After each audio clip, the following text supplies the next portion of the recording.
Láthatóan is, hogy milyen sokféle háttérből vagyunk itt. Köszönjük mindannyian, hogy így együtt lehetünk. Elek László jezsuita vagyok, a rendezvényszervező Ignáci Pedagógia Műhelynek a jezsuita referense.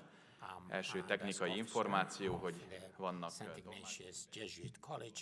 Well, we have simultaneous interpretation, and we have earphones too, and headsets too, and channel 2 is English, and channel 1 is Hungarian. So when a speaker speaks in English, then the participants can listen to him or her in Hungarian, and please just signal to indicate that you require a headset, and those who do not understand me can also have interpretation. And may I welcome everyone who are present here and who are with us online, and we are really very happy to have you here. So St. Ignatius of Loyola says about love that love ought to manifest itself in deeds rather than in words. Love consists in a mutual sharing of goods. For example, the lover gives and shares with the beloved what he possesses, or something of that which he has or is able to give, and vice versa, the beloved shares with the lover. So this is a good solution for those who love each other. So the Ignatian pedagogical workshop, we collect a lot of good practices and knowledge, and we transfer it to you. And thank you very much that mutuality is present or will be present here during the workshop work, and you will contribute to the success of this conference with your open heart, and I hope that this day, which we shall share together, will project these words of the Ignatian thoughts about love, how we can lead and how we can help, so that it just takes our community forward. Thank you very much for being present.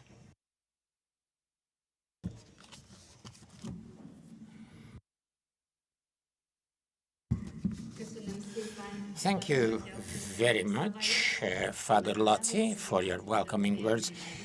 And I'm in charge of the Ignatian Pedagogical Workshop. My name is Ilona Nagy, and may I extend my heartfelt welcome to you.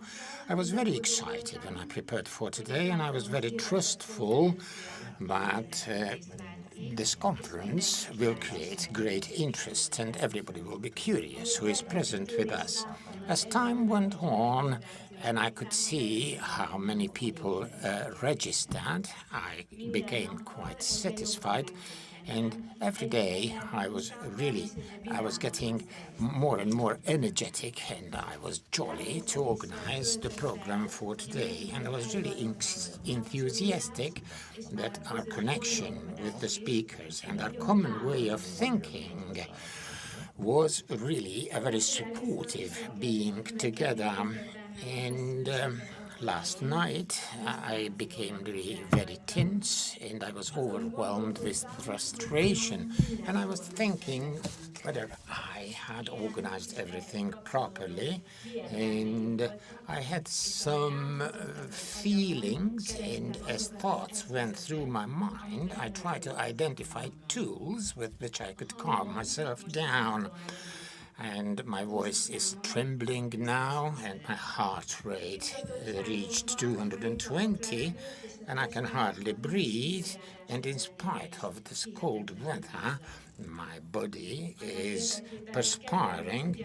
And in order for us to handle my physical symptoms, I take a look at you, and I'd like to see your facial expressions and also your body language, and I try to get feedback to calm myself down. Everything will be all right. I look back upon various similar situations I was in, and I've been organizing similar events for 15 years, and positive feedback and reinforcement will help me to express frankly my gratitude to you for accepting our invitation, and this is a very inspirational moment. On behalf of myself and on behalf of my co-workers, may I extend my heartfelt welcome to you here at the House of Dialogue. Paul Ekman, who is a researcher of emotions, we can distinguish 6 basic feelings: joy, sorrow, anger, surprise, fear, and disgust. He was a counselor with the movie Inside Out, and we have about 200 different feelings, and it's really very difficult to express all these feelings. And if we go a little bit forward, the basics for reinforcement of emotional intelligence is how we can explore our feelings and how we connect with these feelings, how we connect to these feelings. And without internal attention and frankness, can we really recognize and handle other people's feelings? And I think if we want to develop these areas, we have to develop emotional intelligence. And during the lunch break, you will get a homework from my co-workers, and you can just explore your own state. And while you are connecting to yourselves, just think it over. During the day of our routine everyday work, how many times we have to pay attention to our emotions, because when we pass on curricula and when we have meetings and hard decisions, can we grab the moment to share with others what is inside us? Are we searching for management practices similarly to what scientists do in cancer research and traders when they think about marketable products? And we know from Maslow, and it's an accepted fact, that the satisfaction of physiological needs is indispensable for people, but can we accept the fact that the satisfaction of emotional needs is just equally important? When we talk about our emotional needs, we think of the following. We have to feel safe, we have to manage our lives, and we can make decisions, and we have a healthy self-esteem and self-trust, and we connect to each other emotionally. We must feel that we are included and recognize people care for us, and we feel that others also need us. And finally, it's very important for many people that they should be in spiritual relationship with something which, according to our beliefs, are greater than us, and they control our steps. And we can say that each person has different emotional needs and emotional values, but if we pay attention to ourselves and accept others, then mutuality takes us closer to emotionally more interesting, more emotional environment. We have to focus on our intellectual needs and internal beliefs, and I hope that the thoughts the speakers are going to share with us will inspire you to recognize and handle your feelings, and will help you to recognize intuitions and the Ignatian spirituality, and also with the help of playing games. There are lots of professional pieces of literature, and I can tell you some examples of that, and we have described all our publications to you, and you will get the titles in an envelope.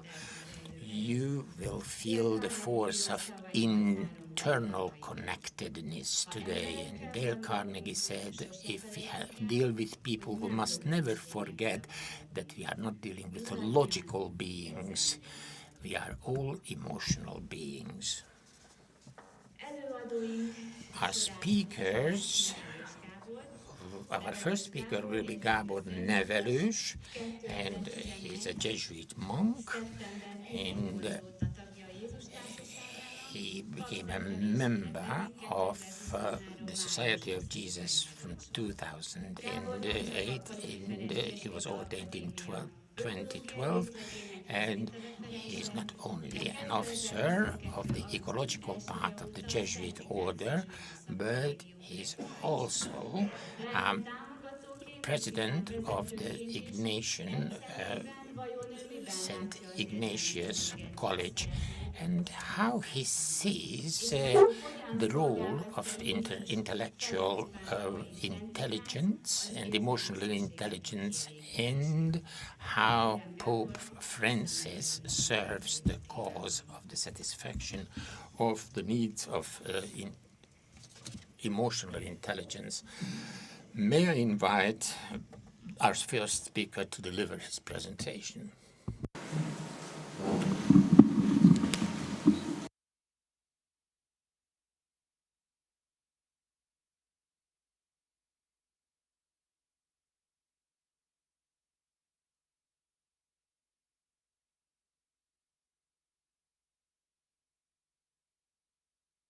Cordially welcome everyone attending today's meeting on behalf of St. Ignatius workshop in service of emotional intelligence, and I'm privileged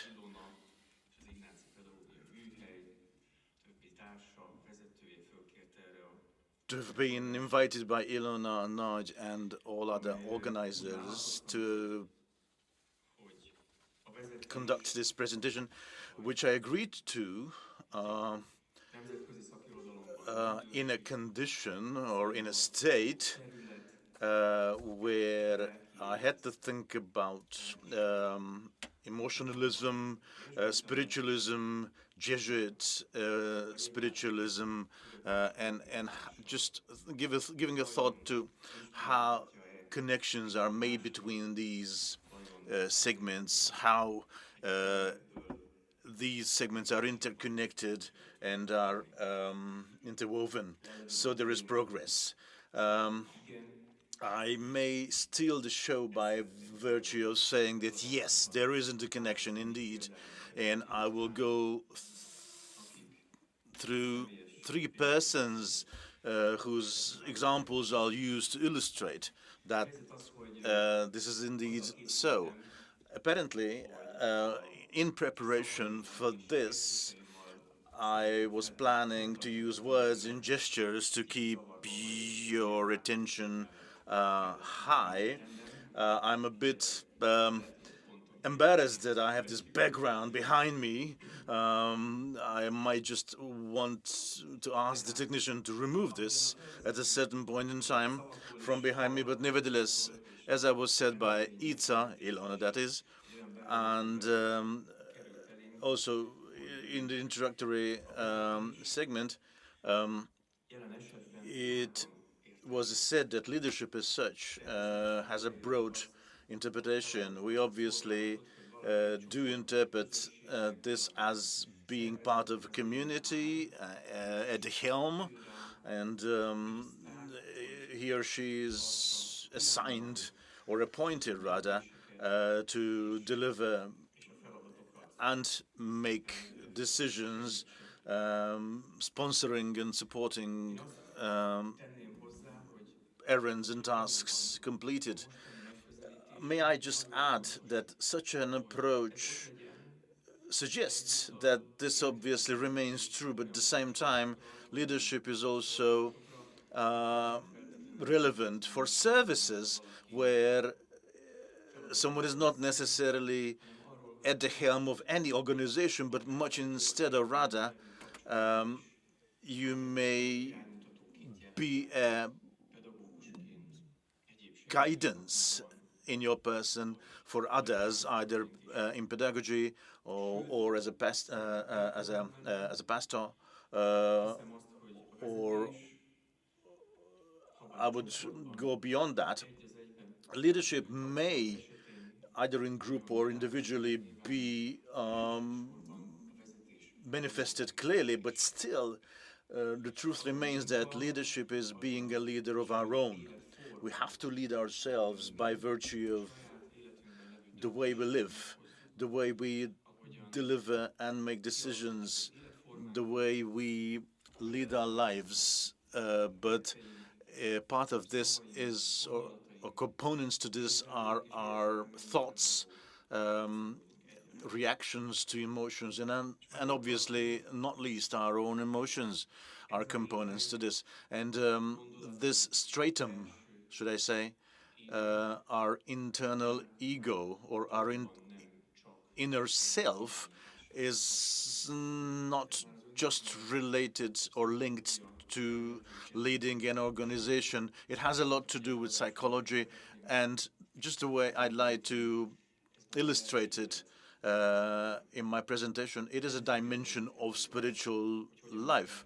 So this is something that is not inalienable from my inner self. I mean, the way I lead and manage. So, because as a Jesuit and Catholic priest, this is what I was asked to do today, to tell you about the connection between spiritual life and leadership.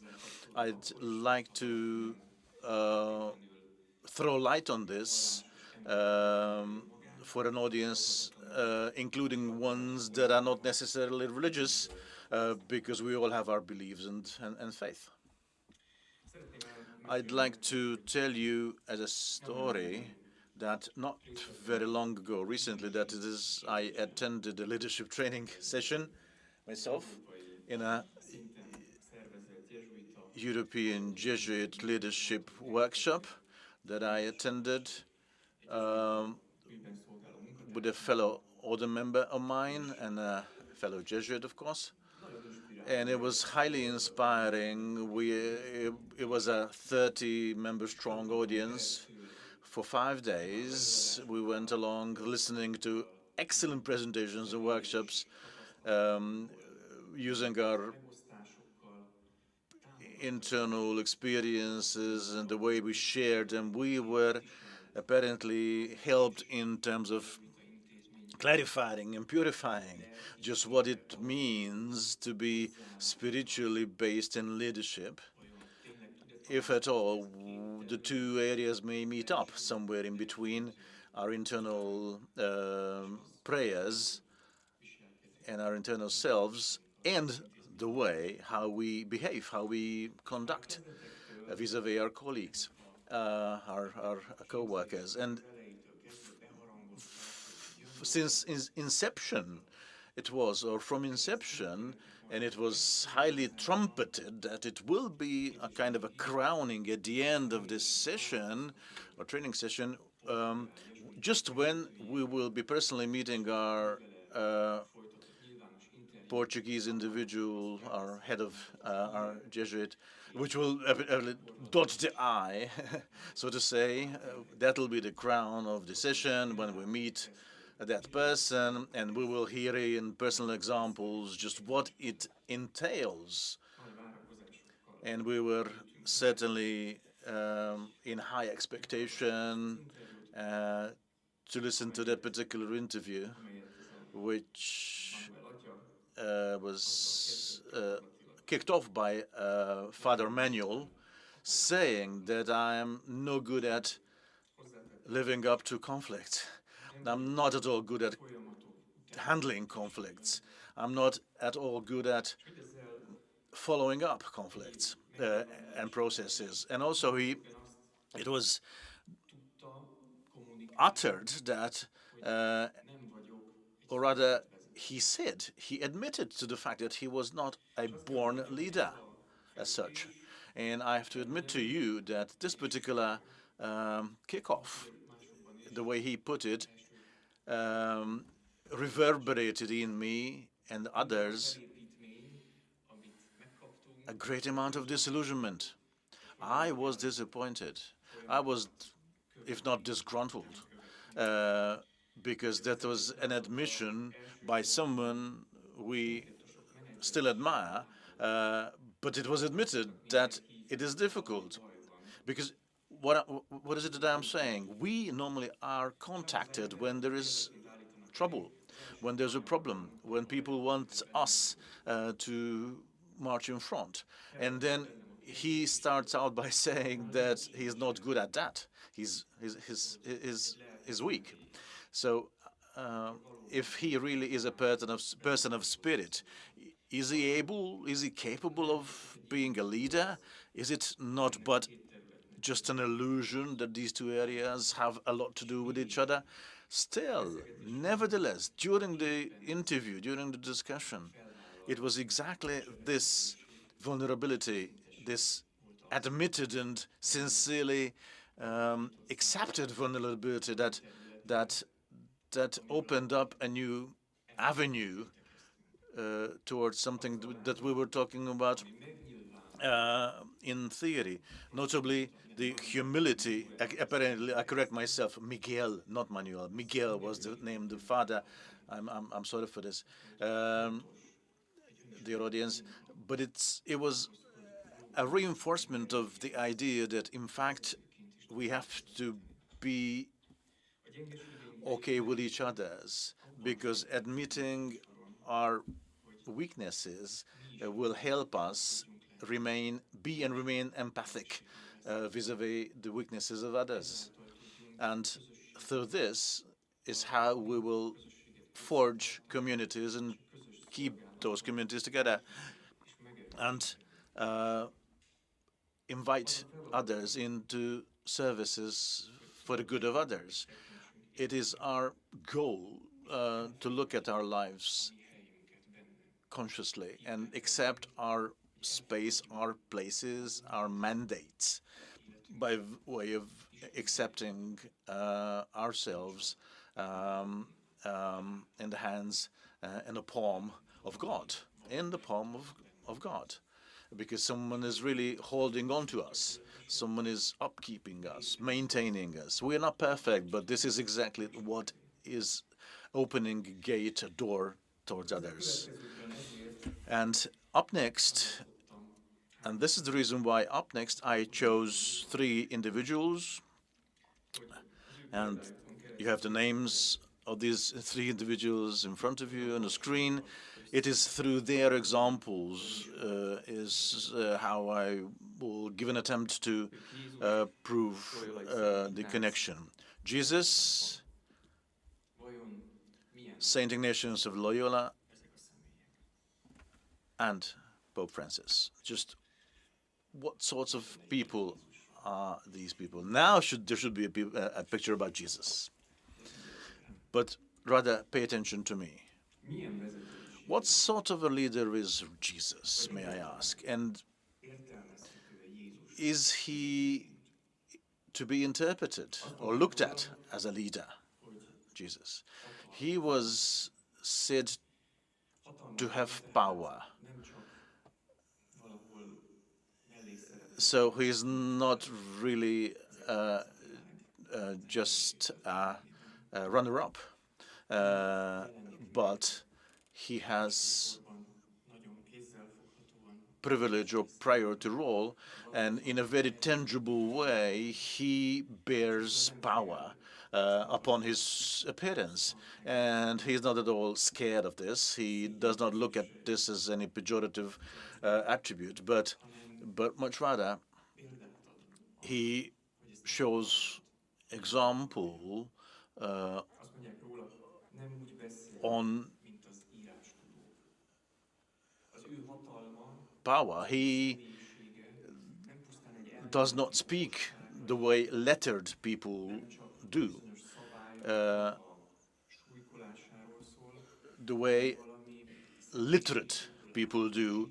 There's a kind of instinct-based, emotion-based power that is intrinsic within. Jesus is a leader, but not just any leader. his power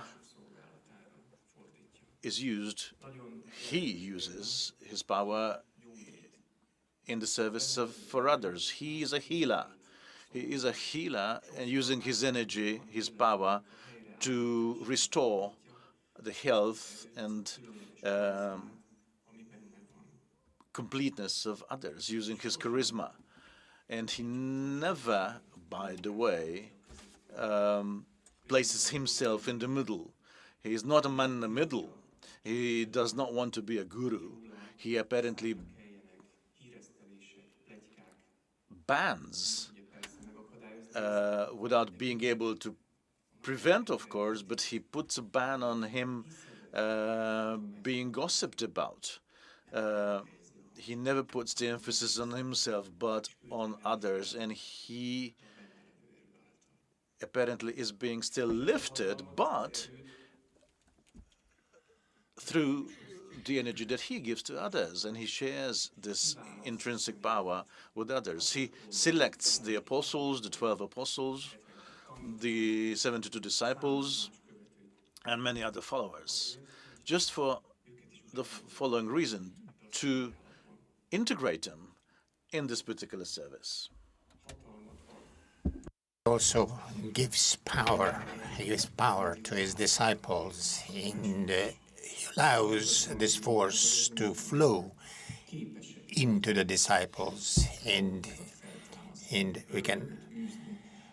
they can resurrect the dead, and then they can exorcise the devil in the name of Jesus and in the power of Jesus. And he doesn't keep this power for himself, and he doesn't want to rule over others in an earthly manner. He integrates and involves others in this power. And Jesus also allows others to make initiatives. People who are seemingly far from him, who don't belong to his inner circle. So a woman from alien group of people who asks him to heal her daughter, and Jesus doesn't really want to help her to begin with, because he was there to serve Israel, yet he allows this woman to convince him that he can do something beyond this boundary. And there's the captain who invites Jesus to heal his servant. And Jesus says, okay, I'm going to heal your servant. And the captain says, no, Lord, do not come. I give orders to others. And if I say that this should happen, this will happen. And with one of your words, you can heal my servant. And Jesus gets astonished, and he allows himself to enter the narrative of this captain. And he allows the captain to do it in his way, because he can see that this captain has faith. He doesn't he doesn't get rid of his power, but yet he gives other people a chance to exercise their power too. And also, seemingly, our enemies can also teach us, and he gives an example for that. He, the Son of God. But we are not Jesus. That's a very important thing to clarify. Yet he invites us to follow his example so that we get inspired by his deeds, what he did in his own mission. Well, translated it, all those deeds in my life. How can I live with the power bestowed upon me? How can I heal? How can I allow others to take initiatives? And also, how can I allow others to take over leadership if I'm inspired by my soul to do this? Who is this Jesus? Jesus is sometimes addressed as a Messiah. It means that he is anointed. And well, the symbolic language seems to be quite far from us, but there are three titles behind this. So the anointed person, the priest, the prophet, and the king. And we use sacred oil to anoint the priest and the prophets and the kings this for their service. And Jesus serves in three capacities, but he understands them in a different manner. As a priest, he doesn't show an external sacrifice, and he does not sacrifice a scapegoat. He sacrifices himself, and he gives himself as a gift out of love. And in order for him to be able to do this, his fundament and his main support is his connection with the Lord. And this is an internal spiritual link and tie. Without this, he would not be able to sacrifice himself for others. He points to the Lord. And he also invites us to be connected to the Lord. And Jesus is also a prophet, and prophets are persons who articulate justice, just like John the Baptist. So he says, well, just get conversed, because God's wrath is close, and if you don't change your lives, you will be punished. And we know all these sharp words sometimes in order for us to initiate changes in ourselves. But Jesus doesn't stop here. He calls us for conversion and also for justice, but together with grace and forgiveness. In the providence, he emphasizes the providence and love of God. And this, of course, helps us to reevaluate and understand prophetism in a different way. He's also a king, but in a way that cannot be compared to anybody else. During the Last Supper, he's the one who kneels down, who takes off his robe, takes a towel in his hand, and he washes the feet of his fragile and unfortunate disciples. He's a king like this, and he remains a king even if he serves others, because he touches the darkest points and the ones that need healing the most. And he unifies this reinforcement and challenge in himself, and he creates a warm atmosphere, an intimate atmosphere, and he also calls for us to be more and better. He's full of love as he looks at his disciples and people around him, and he can also be critical. We can also say that at the same time he serves continuity. So it's good in the way you are, but he also has innovation, because he calls us for something better and more. He's navigating between two poles, and it is always the soul that tells him what is needed. So he needs to reinforce his people, and he also says that there's a need for development. You have to tune yourself to your soul in order for you that in concrete situations, in specific situations, you can give appropriate answers. So it's the Holy Spirit and also the sound of your conscience that if we tune to the good, it will tell us, and they will tell us what is right and what is wrong. And there's one more picture about Jesus. He's also a pastor, And he defines himself to be a pastor, and he has his flock, he has his sheep, and he allows them to graze. And this picture is quite far away from us because we live in an urbanized society. So a pastor tells us what it is like to be with sheep and what the pastor's responsibility is with the flock. He has three possibilities. The pastor walks in front of the flock. He shows the way, and he finds new pathways where everybody is exposed to dangers. And the pastor protects and defends the flock. He leads them where the good pasture lands are and where the sources of water are.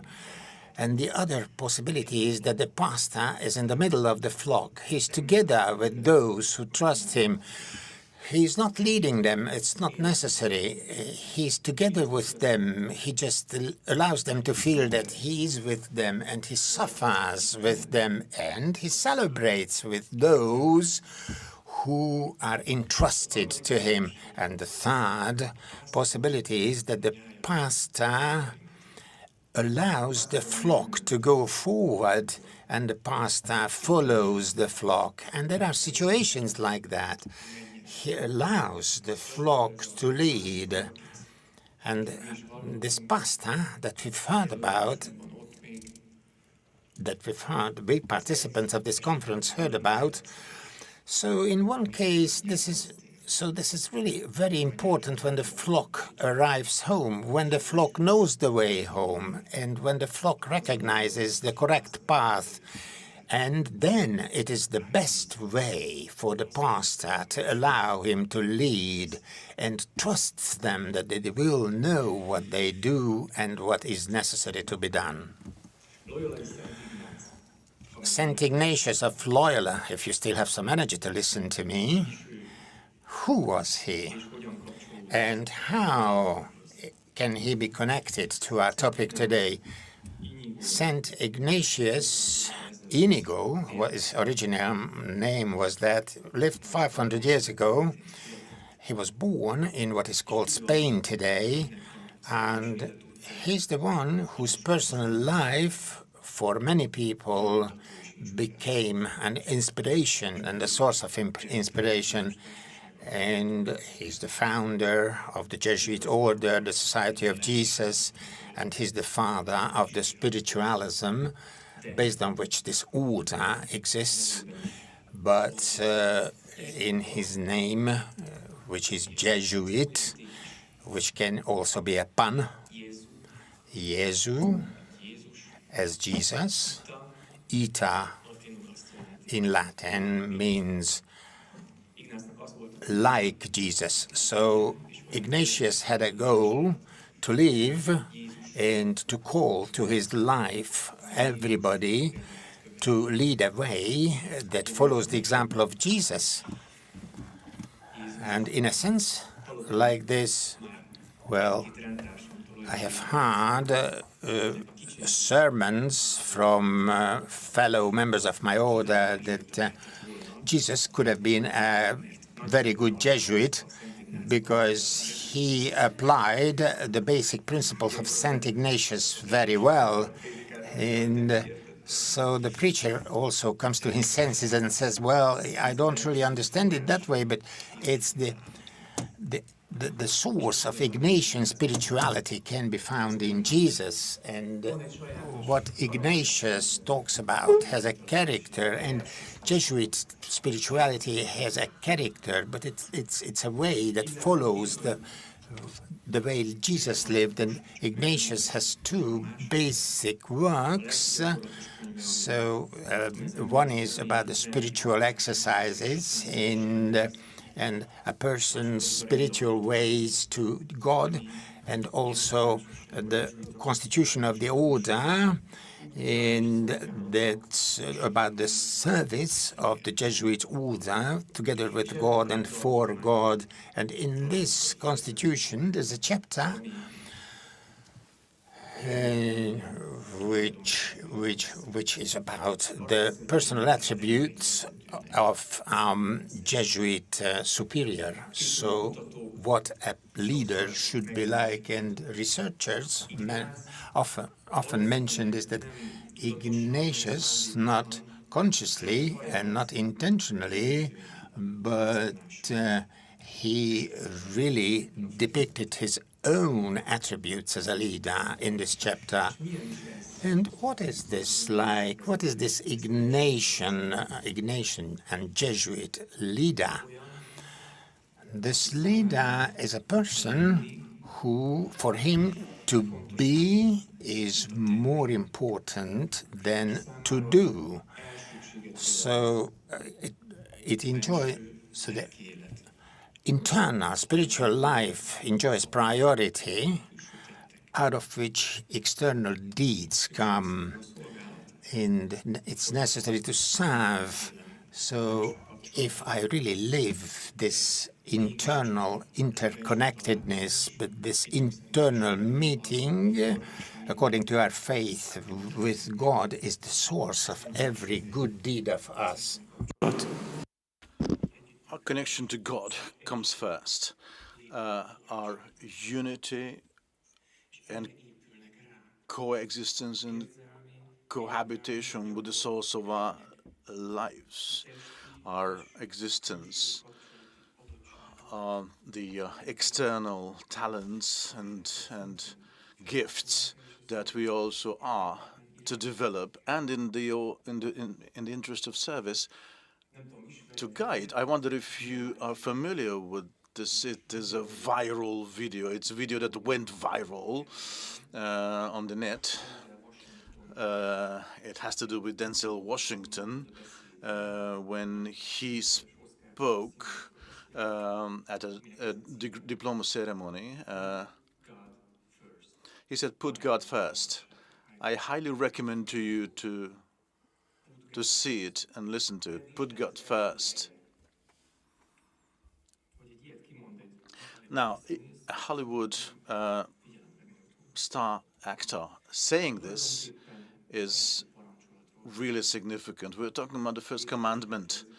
Jesus is asked, he was asked what the most important thing was, and it says, respect and adore your Lord and your God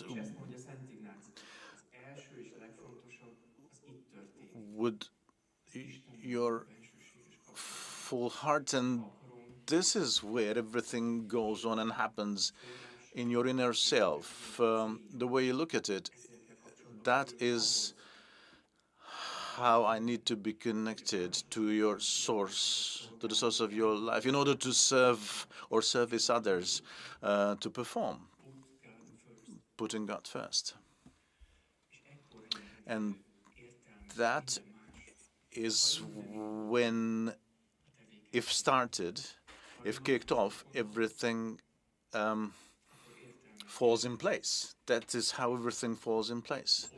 That's because it is translated perfectly from a long list of emails, a sequence of emails that you are confronted with first thing in the day, because you need to answer your emails. By itself, it is very dull and boring and disappointing. But what, may I ask, if that is exactly what motivates me, i.e. that I want to be connected to God? And although it sounds dry and dull, but in some fashion, this is the way I'm connected to God.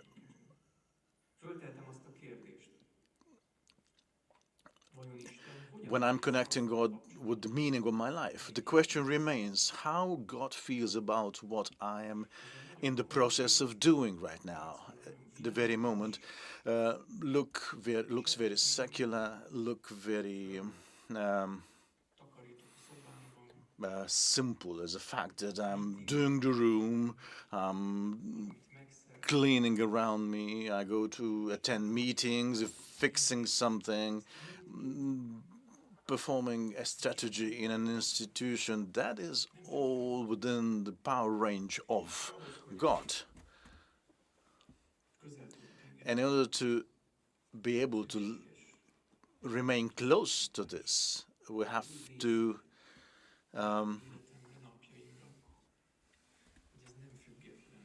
look at your everyday lives in a way that it is not at all independent. And Ignatius has a practice of prayers he calls exams, and that is something that at the end of the day I tend to look at this, but it doesn't have to be at the day, maybe in other hours. And when I do that, I am looking at how God was present in this. And the important guidance in this is when I was apparently touched by something, making me feel that something is happening in a personal relationship, in a very extreme situation that really touched me, that moved me, that moved my heart, which was a stressor, which was an exclamation mark, virtually. And through this, it must have been, should I feel, a message from God. Now, this practice helps you to be thankful. And if you want to be thankful, then this is what you should be looking for. If you want to be grateful, then you should be looking for things that you may be thankful and grateful about. Name it, specify the gifts in life. And experience shows that if we look back, if we thumb back into these things, then it'll it'll change the way I feel about other humans. And as a leader, I can further develop my leadership self-assessment, my exam. Look at your days, the quotation says, or rather ask the people around how they assess you. Not necessarily a daily routine, but it is a significant signal to you, and do it with courage and with candor. Don't need to be afraid, because providence will upkeep us, will help us confront difficulties. No leader is perfect. The very best do not even try to be perfect, but rather their endeavors are towards strengthening their own strengths. Apparently, they are looking for those who are opposed and can be a contrast to their weaknesses, because we are invited, so as if to continue progress. I still have a lot to say, in addition to what I have said already, I admit. But I definitely would like to tell you briefly about Pope Francis. He will soon turn 87, one of the oldest popes in church history. Nevertheless, he is full of energy, which we did see when he visited Hungary. I was lucky enough to see him when Christian Youth Universal Meeting was held as well. Now, his approach to challenges is somewhat different.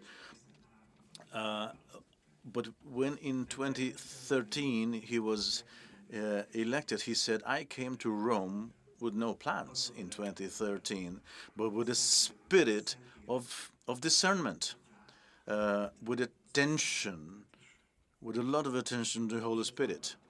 And that stood for a lot of courage, especially the way he looks upon or confronts challenges and crises. He uses crises in some way to still demonstrate the love of God through him. He also is one who does not only come up with simple answers, but he differentiates just what and when is needed, challenge or reinforcement. And he navigates between these two poles, so to say, these two poles. And in conclusion, what is it, may I ask, that we can learn from these examples? Now, if you listen to a pianist, a well-known, excellent pianist, in concert, there could be two things as a conclusion. I will never be as talented as him. It is God's gift. Congratulations, but I will rather stay away from taking music. I would rather dance, but never play music. Or alternatively, such an example can encourage me to be better. I believe that these three individuals, Jesus, St. Ignatius, and Pope Francis, are just like this in terms of vulnerability, candor, and sincerity. Answers that are not just black and white, and putting God first, and building faith in people, in the souls of people around me, and in crisis, the constant quest for development. And again, my question to you in conclusion is this, to you. What is it that I am inspired? What is it I'd like to carry on with? Thank you for your attention. Thank you very much.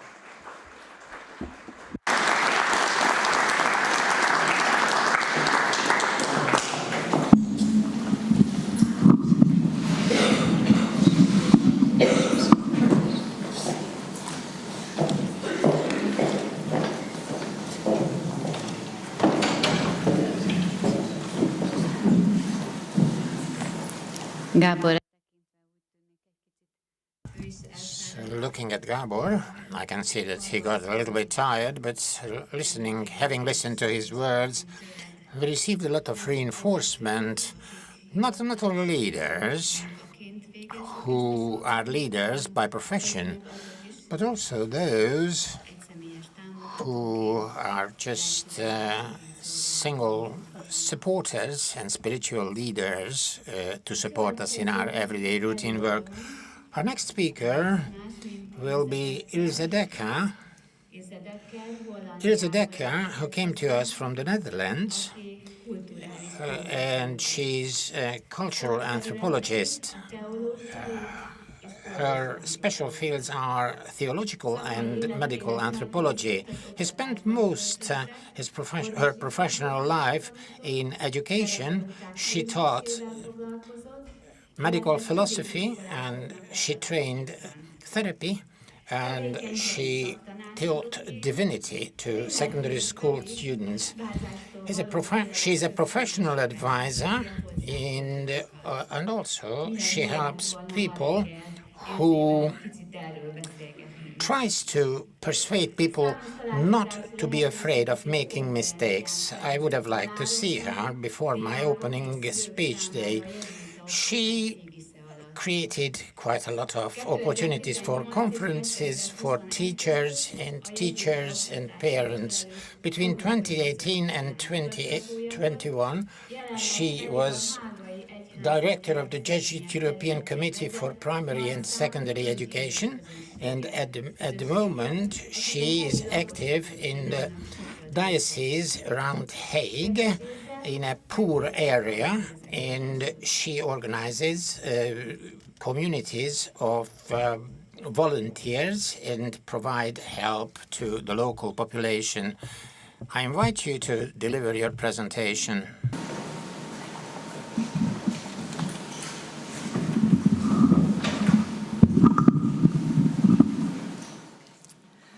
Good morning, and thank you so much for your welcome here in your Center for Ignatian Pedagogy, the House of Dialogue. And thank you so much for inviting me to speak about this topic of emotional intelligence in the service of leadership. A very meaningful topic, especially in the world as it currently is. So much in need, I think, of a better understanding of who we are as human beings. My contribution for today is titled, I See You, about a leadership from the heart. Now you may feel speaking about the heart is a bit soft for a talk about leadership. When talking about romance, yes, but really leadership? Yet I'd also like to speak a bit about how new science is showing this is exactly what our human heart has in store.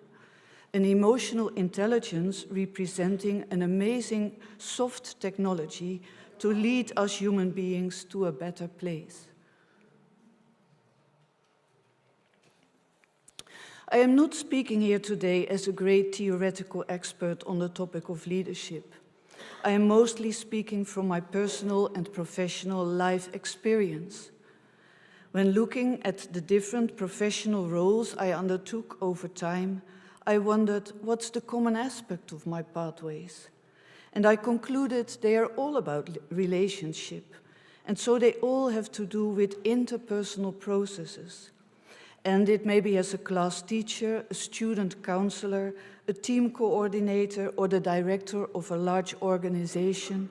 They all have to do with some kind of leadership. And this is so for my personal life as well, whether as a partner, a mother and grandmother, a friend, or a neighbor. In other words, talking about leadership, we are all leaders. We are all in different areas of our lives and in different roles, walking with others and leading the way for others. So I sincerely appreciate the perspective of your conference. Leadership is not restricted to a role of leading a group, but should also be viewed in the context of facilitating one-to-one processes in the workplace, and to my opinion, in life in general as well. Obviously, this is an important notion when considering the field of education, where leadership has everything to do with fostering the growth of young people.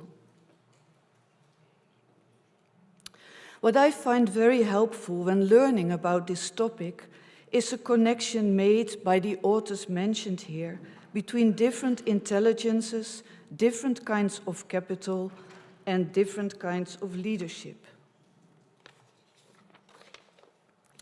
Material capital is the kind of capital we in modern society are most familiar with. It is about money and all the material things we can buy with it. It is based on rational intelligence, the intelligence of thinking used to achieve this capital. Social capital is about the social well-being of our communities. It has to do with the capability of people to collaborate on behalf of the common good, and it has to do with trust. It becomes visible in the kind of relationships we build in our communities. Emotional intelligence is the intelligence of feeling we need here, to understand and empathize with others and to foster our relationships. A third intelligence is usually neglected when talking about leadership. This is so-called spiritual intelligence, necessary to build a spiritual capital, the dimension that provides us with higher values, ultimate direction, and a sense of meaning. True social capital should include this spiritual dimension, and there is no real development unless all three kinds of intelligence, from the mind, the heart, and the soul, are included in a balanced way. The way we think about leadership over time is always embedded in our whole story. We all tell ourselves a story based upon the way we have been taught to think about ourselves, through our family, our culture, our religion, our education, and of course our own experiences. Based upon that story, we live our lives and solve our problems. Our current model of leadership is based on a cultural paradigm which has been taken for granted for centuries, saying two things. The human being is a homo economicus, meaning that all people first of all think economically. And second, human beings are selfish by nature. They will always rationally act in the service of their own interest. These assumptions, rooted in Darwinism as explained by the survival of the fittest, imply a very limited understanding of what it really means to be human. They are in line with materialistic Western thinking, not just in the sense of the pursuit of wealth, but also in the sense of only appreciating what is visible and measurable, discrediting the invisible dimensions of the heart and the soul. Accordingly, what we call leadership today is a very rational model. It is about doing things to achieve measurable results, fixing the problems that stand in the way on behalf of short-term solutions. It is therefore all about efficiency, driven by the clock. Time is money is an expression we all know well. Comparison and competition are dynamics inevitably driven by this kind of thinking.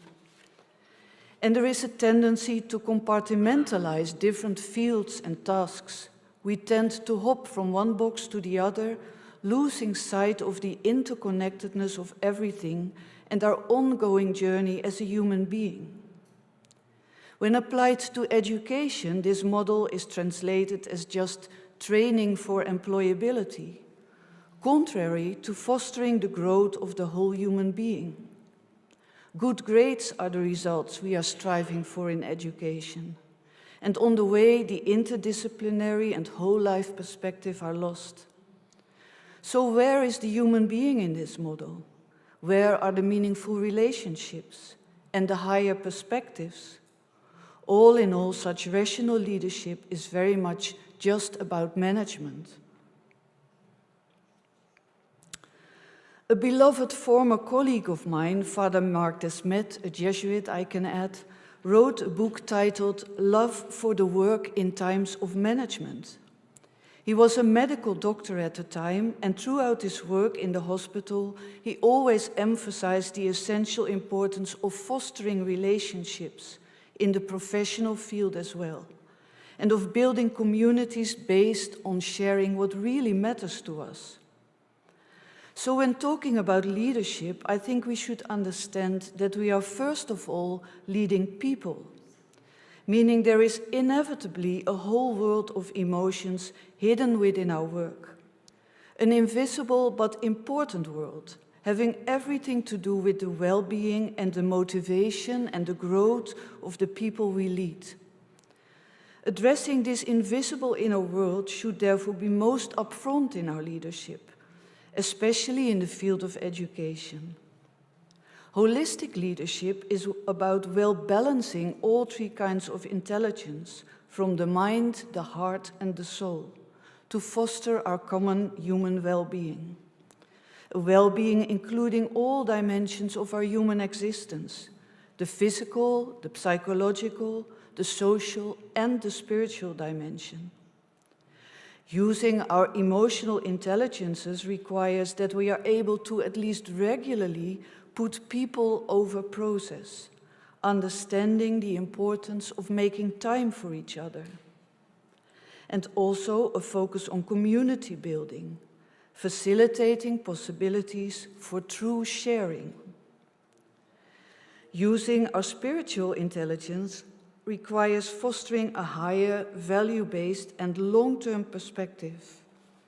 It would mean a shift in orientation from the clock to our inner compass. And it would mean including the invisible dimension, acknowledging the great influence of consciousness, appreciating the unseen dimensions of our heart and soul. Wondering what I feel is the core element of this kind of holistic leadership made me think about the African Zulu greeting, Sawubona, which means, I see you. I feel this greeting beautifully responds to our universal human longing for being seen. I see you is a fundamental message. Anna Terue, a psychiatrist I deeply admire, explained that to develop self-esteem, we all need at least one person in our lives who affirms our being welcome and valuable. And I'm personally convinced that this ability to really see the other person, to recognize and acknowledge his or her very humanity, is the very core of leadership. It is where every relationship starts. This is not just a technique, it's a way of life and an art, the art of really being present, here and now, within ourselves and with the other person. It requires a deep sensitivity towards our own inner life, towards the walk of life of the other person, and also towards the bigger whole surrounding us, towards nature and the divine as well, however we name this. This brings me to the Eastern greeting, Namaste, meaning I recognize and acknowledge the divine in you. What a beautiful expression of our universal human connectedness to the divine source of life. And please notice how both greetings are going both ways. I acknowledge the humane and the divine in you and in myself as well. Living and leading from this awareness is very simple and very difficult at the same time. Difficult especially in the context of our modern culture, in which we tend to live from the head so much more than from the heart. It is exactly because of this that this holistic focus has become so urgent in our current world. As your great Hungarian Dr. Gábor Máté points out in his revolutionary book, The Myth of Normal, we tend to enormously underestimate the pressures of modern-day living, of how today's culture stresses the body, burdens the immune system, and undermines emotional balance. And how, in spite of all our expertise and technological sophistication, Western medicine fails to treat the whole person. In his amazing practical work around healing trauma, Gábor Máté also shows the essential importance of supportive relationships. How personal trauma will be far worse if people experience difficult events alone, especially at a young age, without the emotional support of a meaningful other person in their lives. And how many of us, as a consequence, become what he calls hungry spirits, filling the holes of unhealed trauma with all kinds of addictions, from drugs to overworking, until we find some kind of emotional healing and spiritual salvation.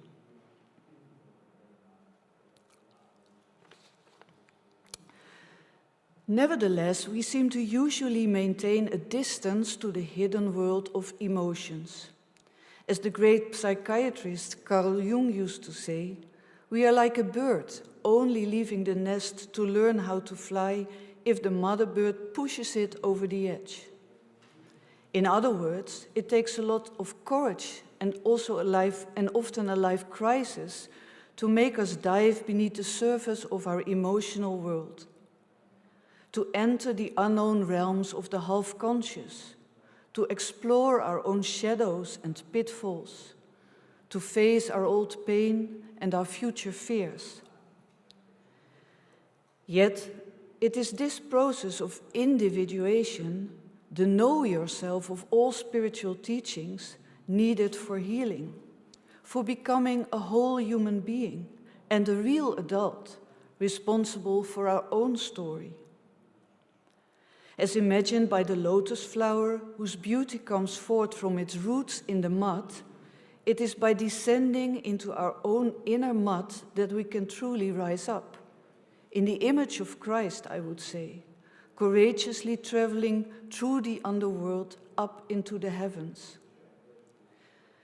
It is precisely through getting to know the driving forces behind our own negative, destructive, often self-destructive behavior that we can learn to reconcile with our past, find the love and the wisdom within, and reconnect from there with others and the world around us.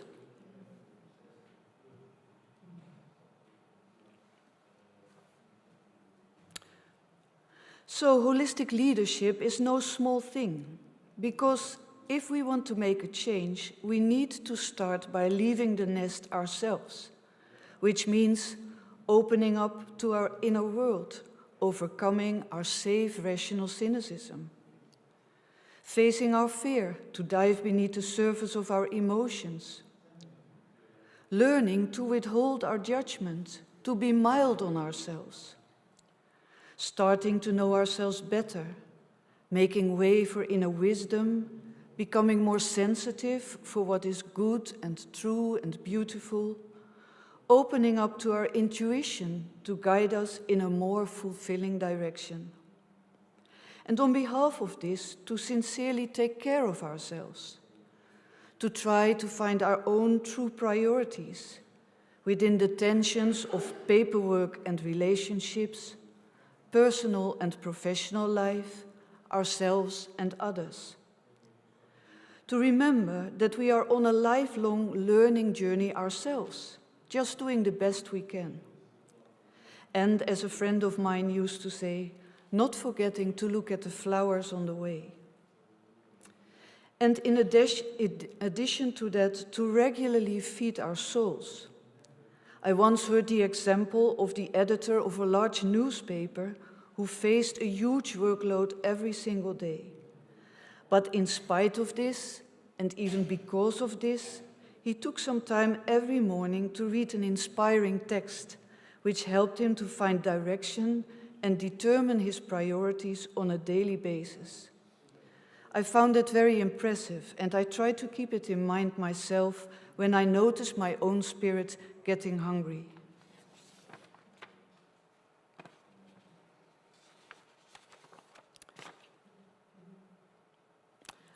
So, from there, let's go back to the perspective of our conference, leadership in the context of facilitating one-to-one processes.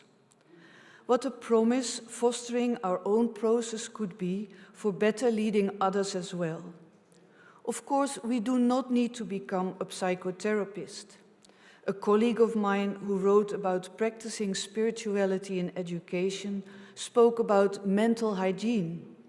He gave the example of a teacher who, before she enters the classroom, always tries to remember to leave her personal projections in the hallway, to be fully present with her pupils.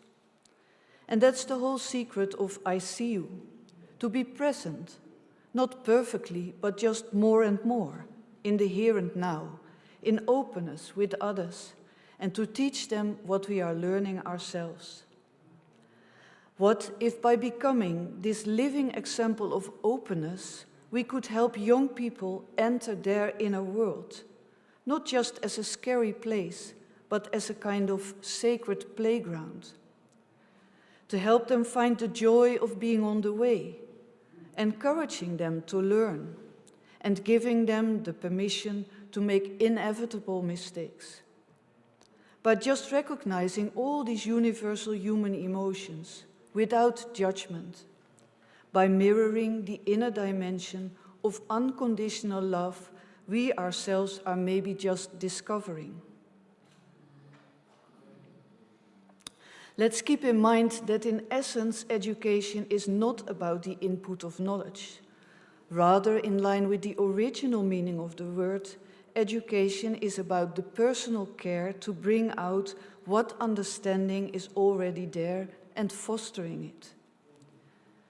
This refers to a meaningful understanding, to finding a personal whole life perspective. Finding this perspective is about personal growth. it is not about measuring grades at a given moment in time to label one's capacities and compare them to where the rest of the group is. Such a fixed mind model encourages a fruitless competition with others. Rather, should we encourage a person's own growth compared to themselves, working from a growth mind model, which appreciates the process and the person's own efforts. And finally, we should look at this growth from a multiple intelligence perspective, not just appreciating the fruits of cognitive intelligence, but also those of emotional and many other intelligences which are so valuable in living a full life. As we've seen, our rational culture doesn't take emotions very seriously. To us, emotions are a bit vague, like a kind of mist within our being. Yet a new science, like epigenetics, shows the interconnectedness of the emotions with our whole being, even influencing our genes. And quantum physics show how the visible world of matter and the invisible world of energy and human consciousness are different ends of the same continuum. Many interesting things are currently written about these topics, which I would encourage you to dig into if you're interested. But for the sake of time, I will only be able to touch some of them. As the Dutch professor Pierre Capelle, a pioneer in the world of immunology, describes in his book The Emotional DNA, emotions are a strong force, influencing deeply not only our individual psychological state and our relationships with other people, but even our physical well-being. Current scientific research has proven how emotions are very much connected to our body processes, even to the level of our DNA. An emotion like loneliness, for example, can cause us not only to psychologically feel unwell, but also to develop infections and autoimmune diseases. Like deep sadness can cause not only symbolically, but also literally, physically, a broken heart. And like the well-known phenomenon of burnout is not just about mental stress, it's a whole cluster of symptoms stretching out from the body to the mind. And vice versa, meditation and prayer can immensely influence the biochemistry in the body in a positive way. In line with this, the brilliant biologist Bruce Lipton speaks about the highly underestimated role of human consciousness.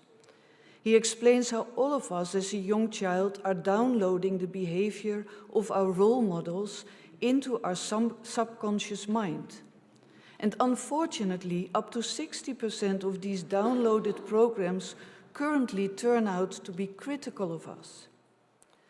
While our thinking usually follows this subconscious automatic pilot, the conscious mind, connected to our personal identity and spirit, is creative. This is exactly what makes us human, that we can imagine something. So the question is, are we living from the conscious mind? But it turns out that most of us are most of the time, up to 95% of the time, living unconsciously according to our programs. These discoveries confirm the importance of the way we educate our children, especially our young children, as parents as well as teachers. Bruce Lipton illustrated this during a talk he once gave in Israel before an audience of Palestinians and Israelis. He showed them one picture of Israeli children playing with machine guns and another one of Palestinian kids dressed up in military uniform and carrying wooden guns, saying, if we are giving these kids the program of violence against each other, they will always, without even knowing each other, say the others are their enemy. This is their negative programming. But if we'd raise these kids together, let them play together, there's no enemy involved, they're friends. They will learn to understand and experience playing together is harmony. And if we raise our children to live in harmony, violence will disappear from this planet. So, what a relevant example today.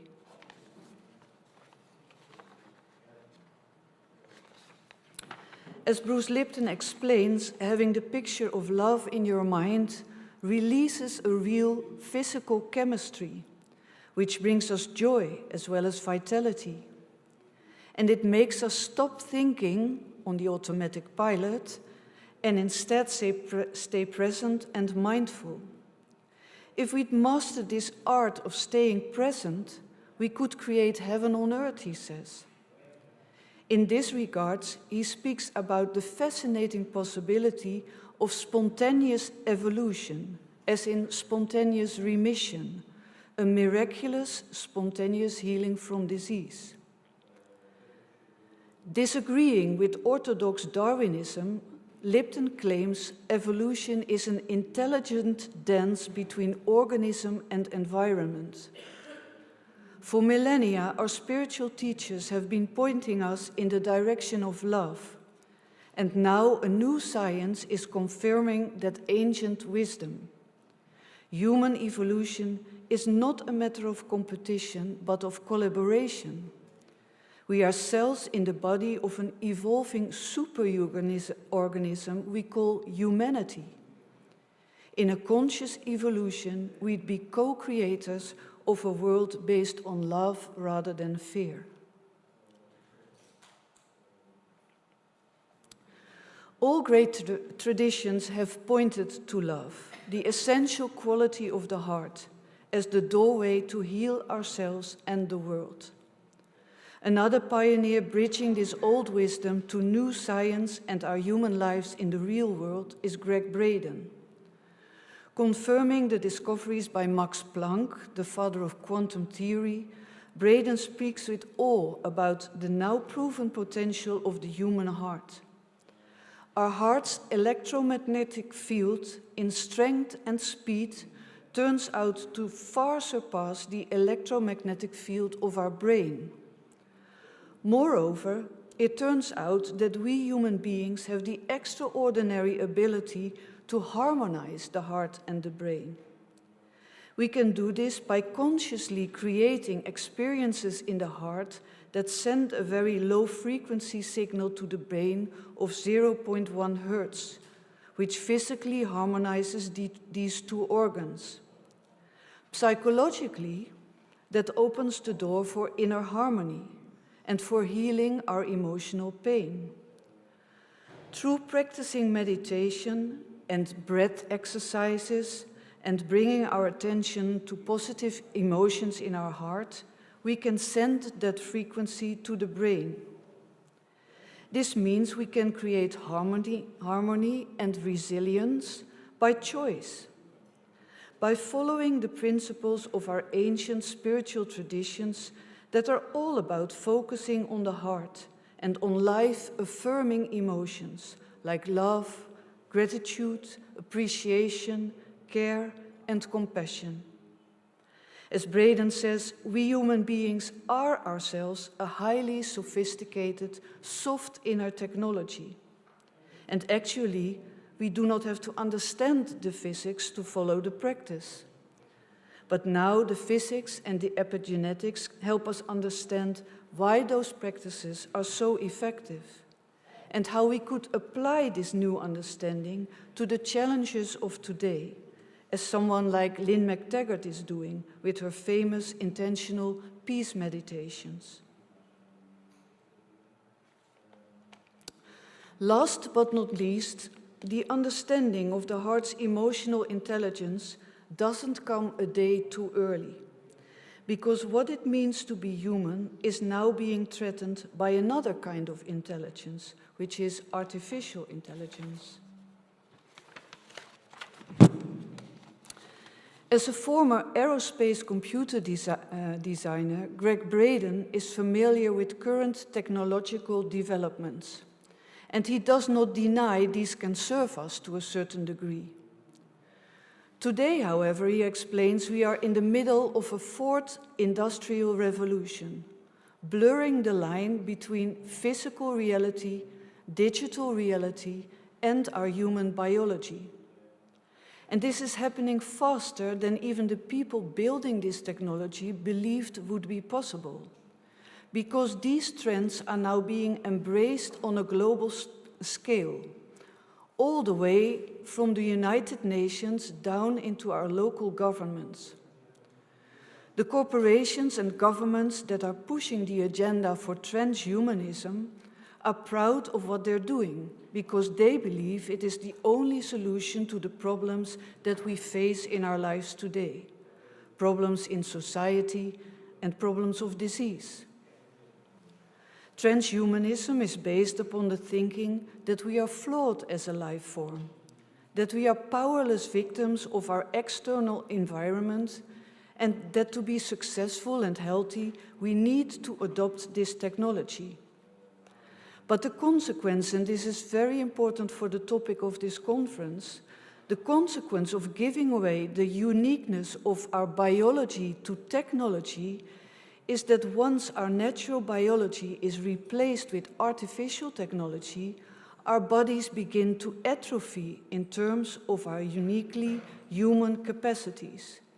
The reason is simple. It is use it or lose it, like with gymnastics. You practice or otherwise you lose your strength. When we begin to replace our brain function with computer chips, we lose neural functions, cognitive skills, and social skills. Our children lose social skills in terms of interacting with other kids to solve everyday problems and to learn to communicate clearly and to manage their emotions, because all of this is now being done through technology. So we lose the human component, the feeling component. We lose the ability to mature in emotional growth, for empathy and compassion. A computer chip cannot demonstrate empathy because there is a component of us that scientists are struggling with that cannot be accounted for in a digital representation of us. There's something about us. It's our consciousness, it's our soul, it's our spirit that cannot be contained upon a computer chip, and that is the missing piece in the transhuman agenda. So we are on the precipice of losing our most cherished elements of our humanness. And the irony is, once we understand the deep truth of our real, extraordinary emotional potential, we'd let our soft technology serve us rather than artificial technology enslave us. For that is precisely where this is going. It's the enslavement of a young generation because they are losing their ability to function in the everyday world. You and I know the world before all of this happened, but they are being born into this world of virtual reality. Can you imagine being a young person, waking up in the morning, putting your helmet on, and a new world opens up? Once in this world full of intense colors and amazing possibilities, who wants to go outside and get into the fights and do all the complicated things kids have to do to help them with their development, when you can escape into this world? And that's the whole point. This digital world could imprison us as a place where we escape. And in the next generation, this may be all they know. So we are at this pivotal point that scientists have been with technology since science emerged over 300 years ago. Just because we can, does that mean that we should? And right in front of us, there's a battle over our beliefs. It's playing out in all the mainstream media, and it's very difficult to find an objective story. In science, there are two schools of thought. There's one where scientists say, because we had the knowledge to develop these technologies, that gives us permission to implement them in our lives. And there's another school of thought that says, wait a minute, not so fast. Just because we have the ability to do this doesn't necessarily mean that we should.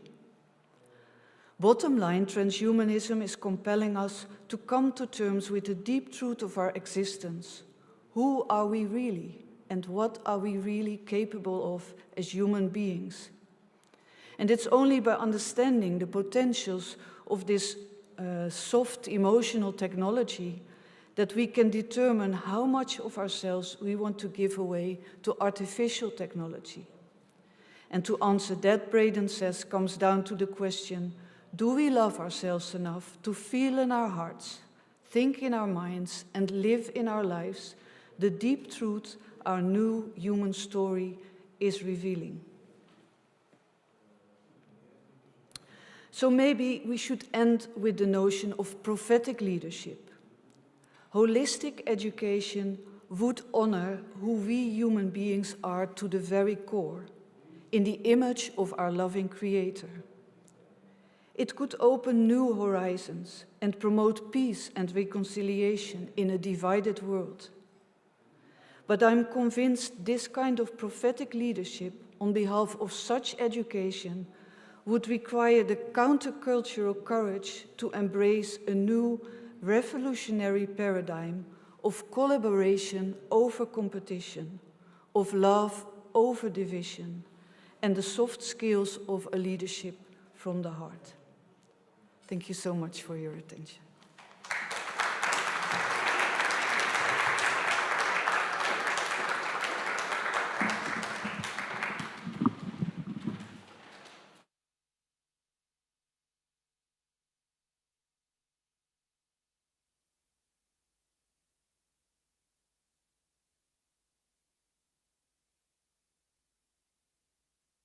Bonyolult.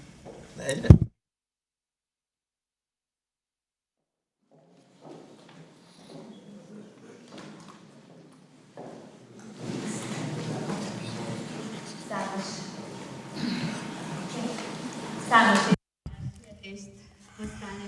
So, Ilse, you've brought about several very exciting issues and questions, and we can just carry on now along quite a lot of different thoughts too. But there's a question in me: how can we make this? How can make this common way of thinking to help and foster the development of young people? And we had another goal we should address: young, talented people who deal with emotional intelligence and think in a special way, and who could help us, older generations, my generation, how we can think on a common basis along challenges like technological development while retaining our inner feelings and internal emotions. So it's not just by chance that we invited such a young speaker now, because Dora Gál, and her friends are building a mental platform and mental health platform in Hungary, which is the largest such platform in Hungary. So they are educating people in mental health, and they enhance awareness in society, and they call themselves Mélylevegő Deep Breath Project. They published 2 successful books, and they are cooperating with large corporations like Samsung Telecom, the Hungarian Association of Psychologists, and Libri. Now we are seeking answers to how emotional intelligence can play a role in motivating others and in conflict management. And we are describing opportunities of the significance of emotional intelligence in leadership role and how it can be improved by emotional leadership. So may I invite Dora Gál now to deliver her presentation.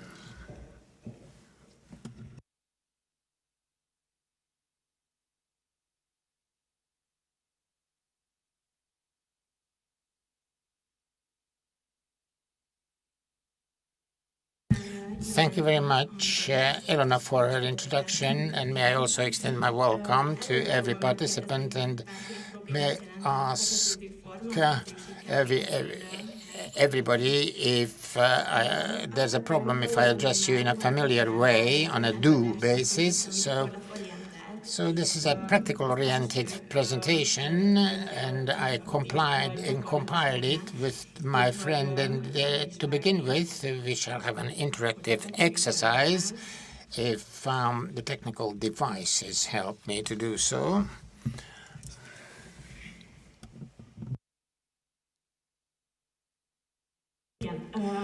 So my request is as follows. So with the help of your smartphone, just go to this www.menti.com, and so once you arrive there, just type in these numbers.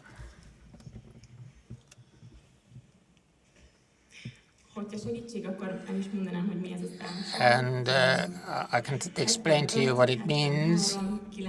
So I'm just listing the numbers.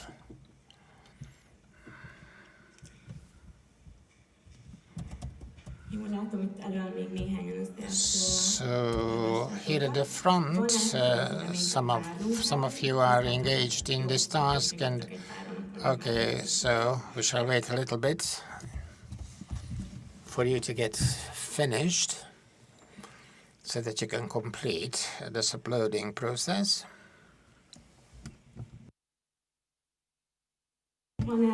Okay, so are there still some participants who are struggling with the task?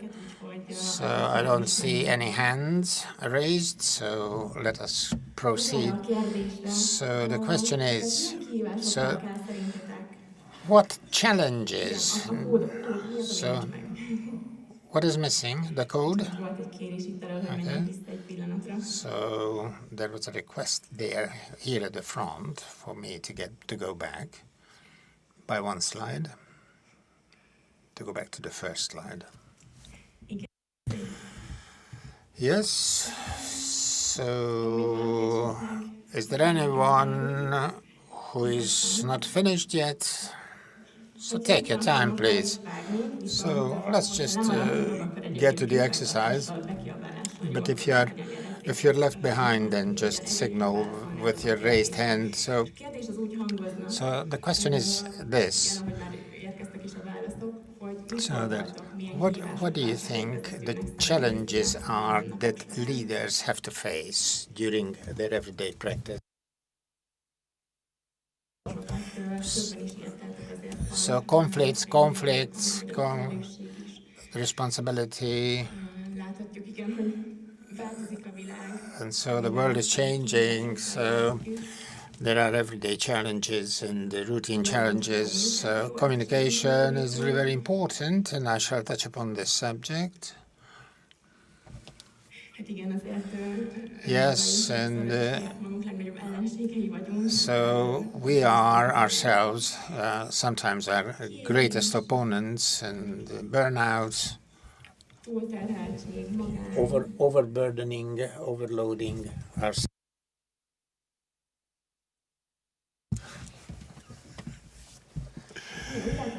So as far as I can see, so communication, responsibility, conflicts, and then expectations, burnout. Okay, super. So there are still some responses coming. So, well, if you've expressed your opinions, I'd like to thank you for your interactivity and for participating in this process. So, of course, these are everyday challenges for leaders, and the purpose of my presentation is to touch points in the area of emotional intelligence that can defeat all these problems, not as leaders, but as everyday common people, and we can find these useful during our everyday lives.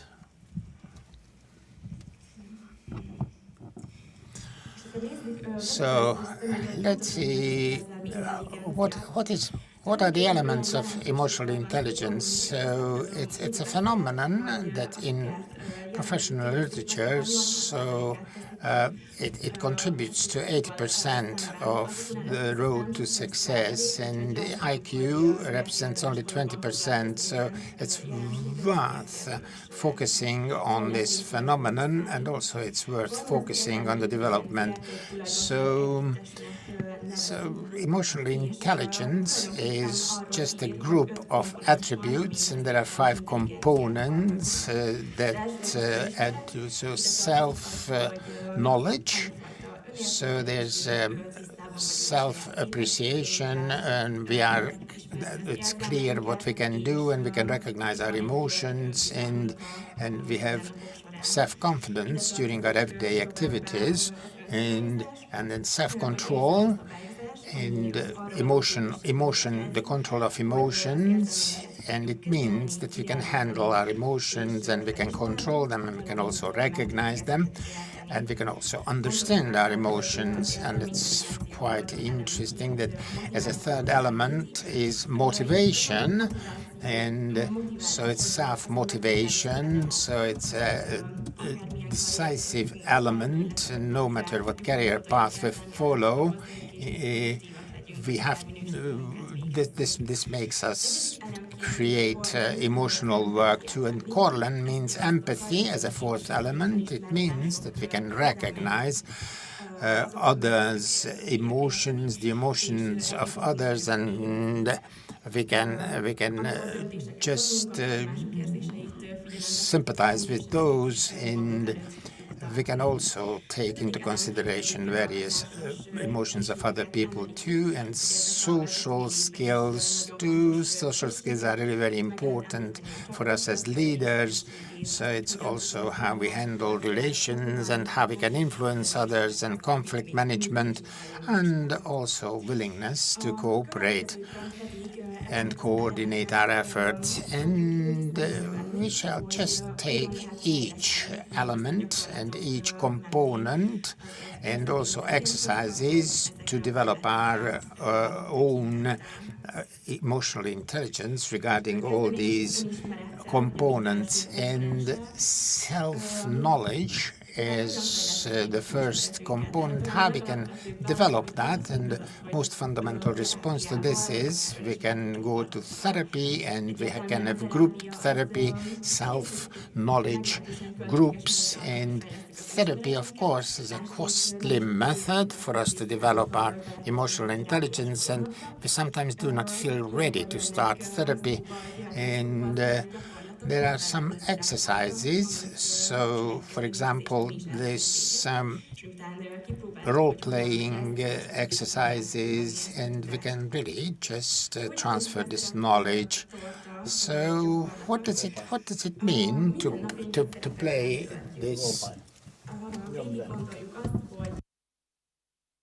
role play exercise? So what energy and what resources we need, and we just draw up and outline our role play. And of course the slices are as big as the energy we invest into some roles. And so let's suppose that we work as teachers, and this is our profession, and this occupies most part of our identity, and in our role play this will have the greatest role. And once we outlined our role play, so is there a slice that is part of the pie, but it's not really very important to us?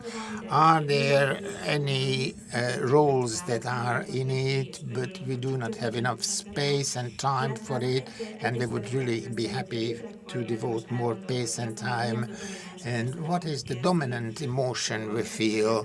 and whether these emotions are positive or negative. And once we consider all these, then we have our desired role pie, and it's really very important.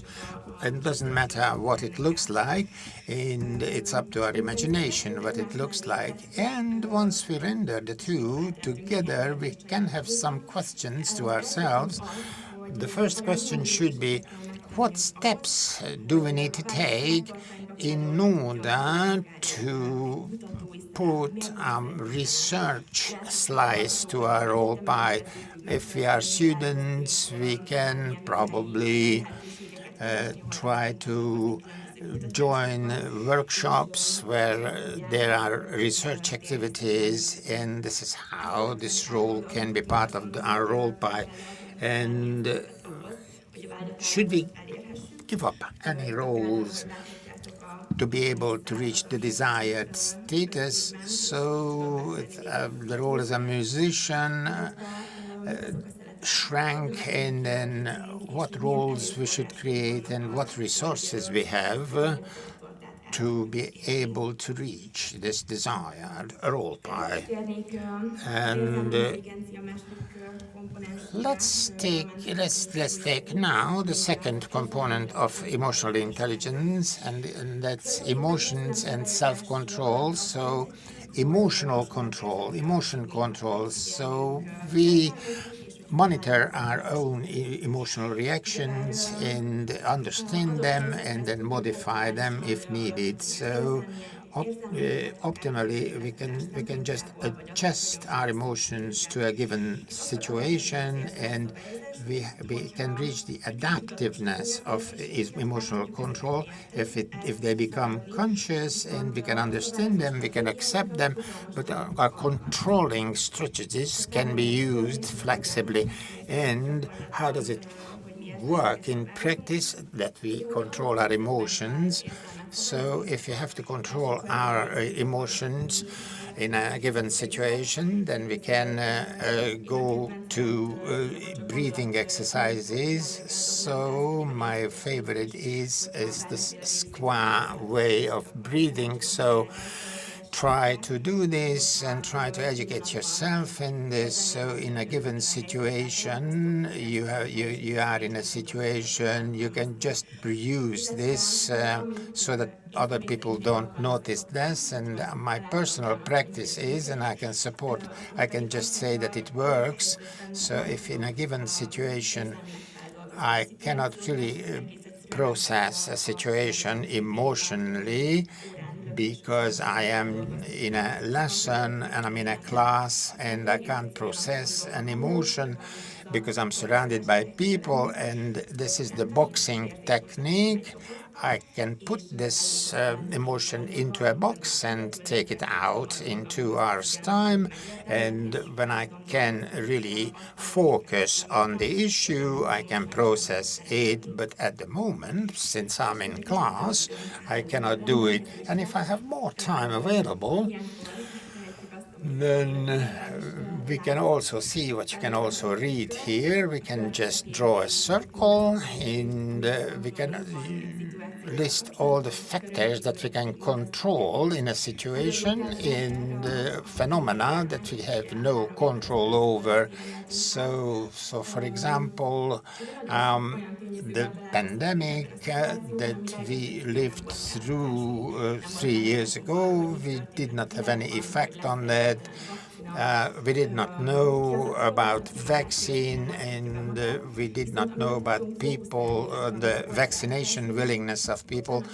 But we had some items under control, what customs we developed, what routines we developed in that situation that created an internal security for us. In the lack of security the world did not provide in those days, and we could focus on the media contents we consumed, and we did not use media content that caused anxiety. For example, in the case of stress, it does matter how we understand and how we monitor the given situation. And in a lot of situations, if we think things over, we can find and identify factors that we have an effect on, and it's not really an easy process, but the focus can be replaced on factors that we have control over, and that gives us a feeling of control. And now, this is the third component of emotional intelligence, and that's motivation. So motivation gives us the opportunity to set goals, and then we can also adapt to our environment, and we can be productive, and it leads us to general well-being. But motivation does not really move us forward in itself, but gives us enough energy for us to act. And this is the reason why we have to set goals, because the goals will just move us to a desired direction. And how should we set goals? And it might be familiar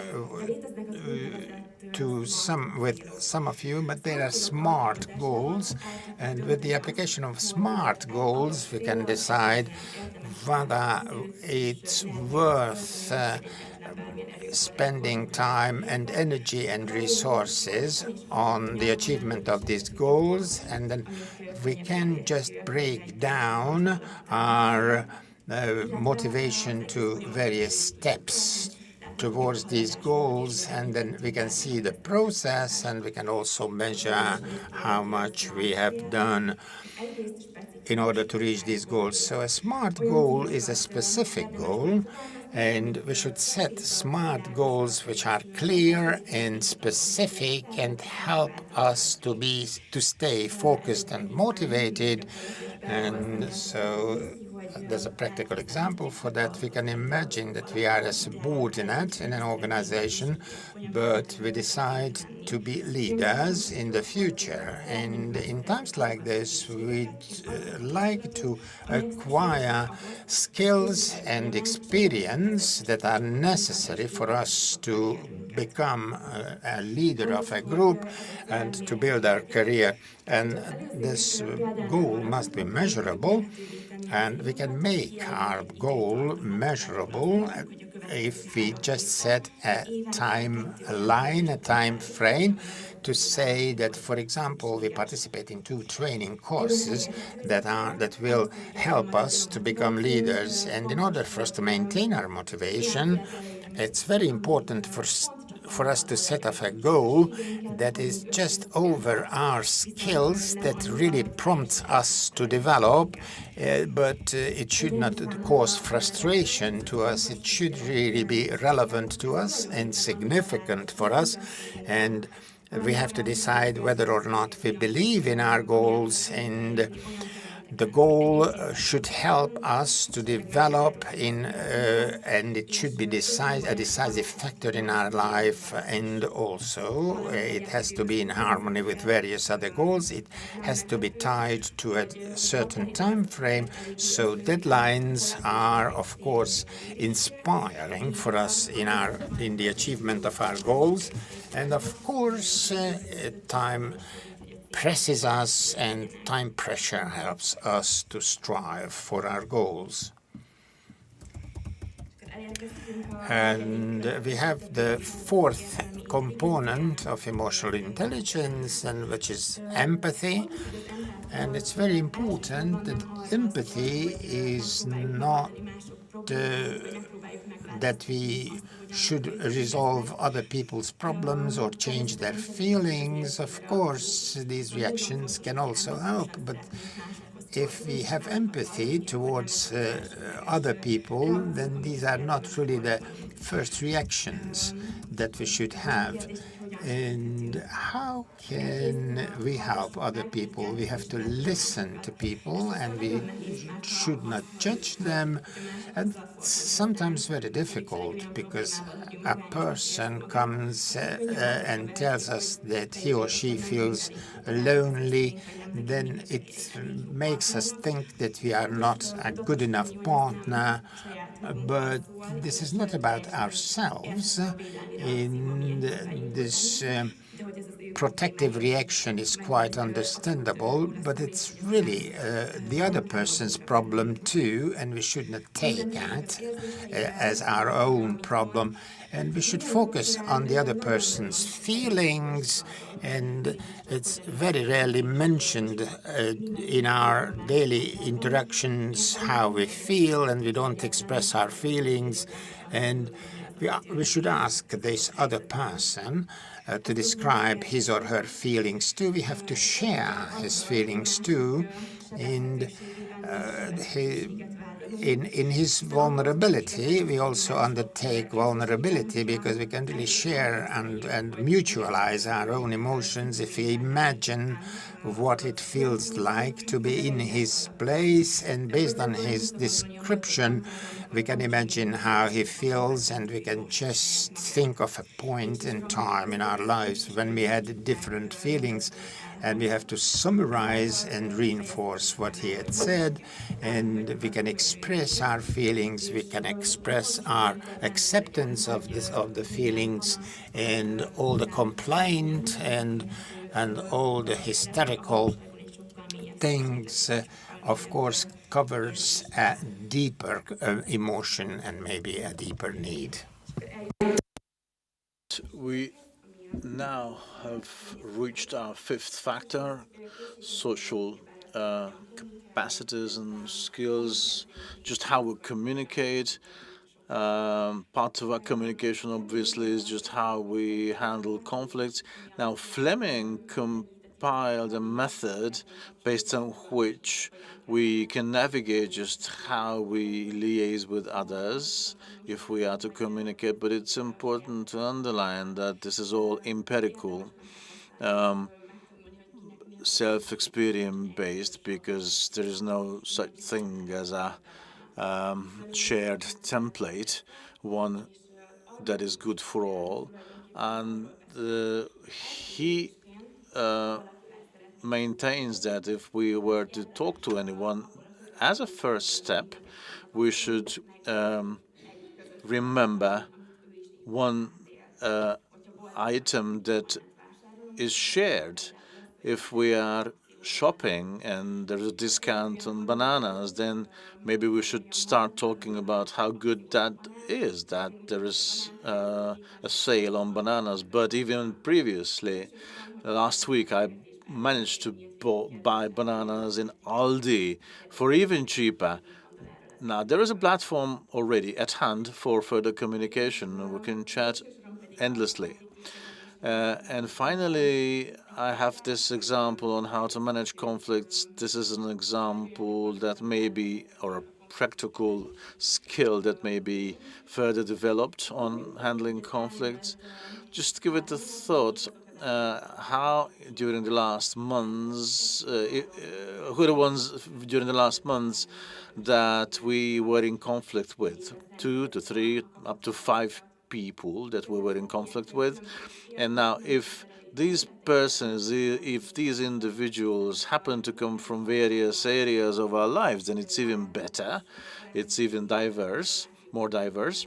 It's certainly gives us a better perspective on this problem. Now, what I believe is worth doing after this, either in writing or verbally, the person should help us answer certain conflict handling questions.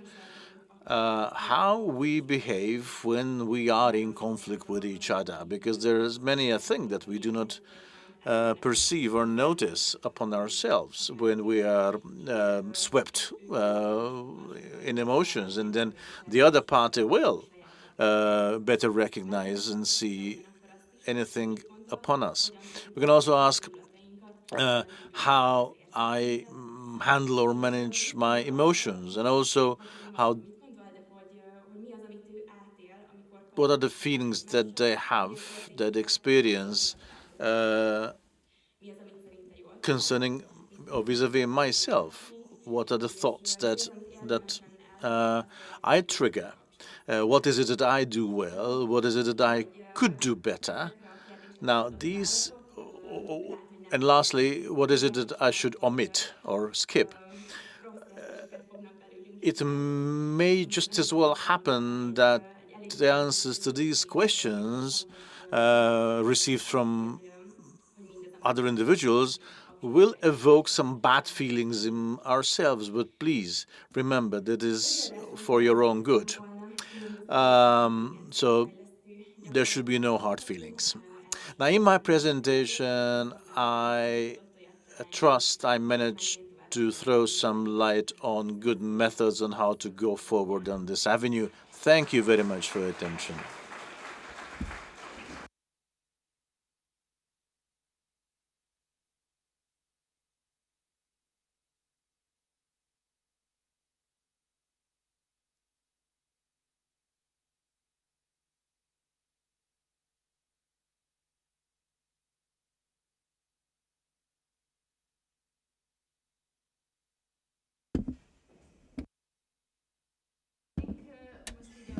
Distinguished guests, now that I've listened to Laura's presentation, I was thinking that all our three speakers, and thank you very much for their presentations, so self-knowledge and also the identification of emotions and how we can retain these emotions and, if necessary, handle them and manage them.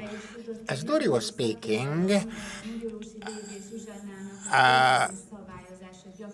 the control of emotions by Zsófia Magyarósi, and this is a very interesting book, and it contains making squares and various other exercises can be found in this book of professional literature. And when you have a difficult situation and you feel anxious, then of course these exercises come in very handy.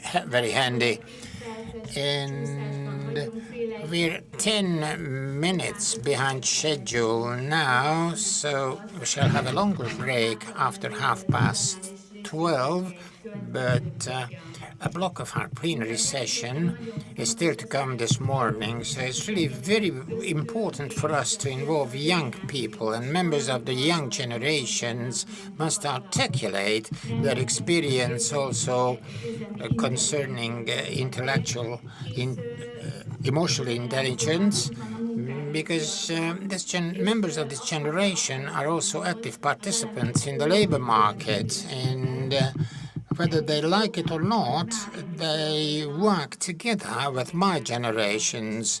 And the most important factor is in our interconnected matter is that we really pay attention to each other. We must understand each other, and we have to understand each other's worlds too. And it's not worse or better as far as our worlds are concerned. So our world is not better than theirs, and their world is not worse than ours, but they're different, and we have to think and focus on the matter of this difference. So each generation has its own strengths and weaknesses, as Gabor Nevelus said, but if we just contribute to each other, then we can really build together a fantastic future. May I call now the participants of the roundtable dialogue? So Zsuzsanna Szebeledi Szabó, who was a member of the St. Ignatius Jesuit College, and she also attended the Jesuit Secondary School for 8 years, and she now works as a psychologist and also organizational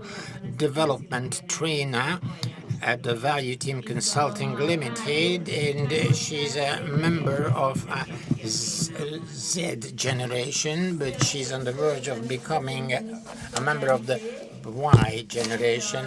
Bence Shipka earned a degree in psychology and organizational psychology, degree at the Eötvös Loránd University of Sciences, and he works as an organization development advisor, and he's also an alumnus of the St.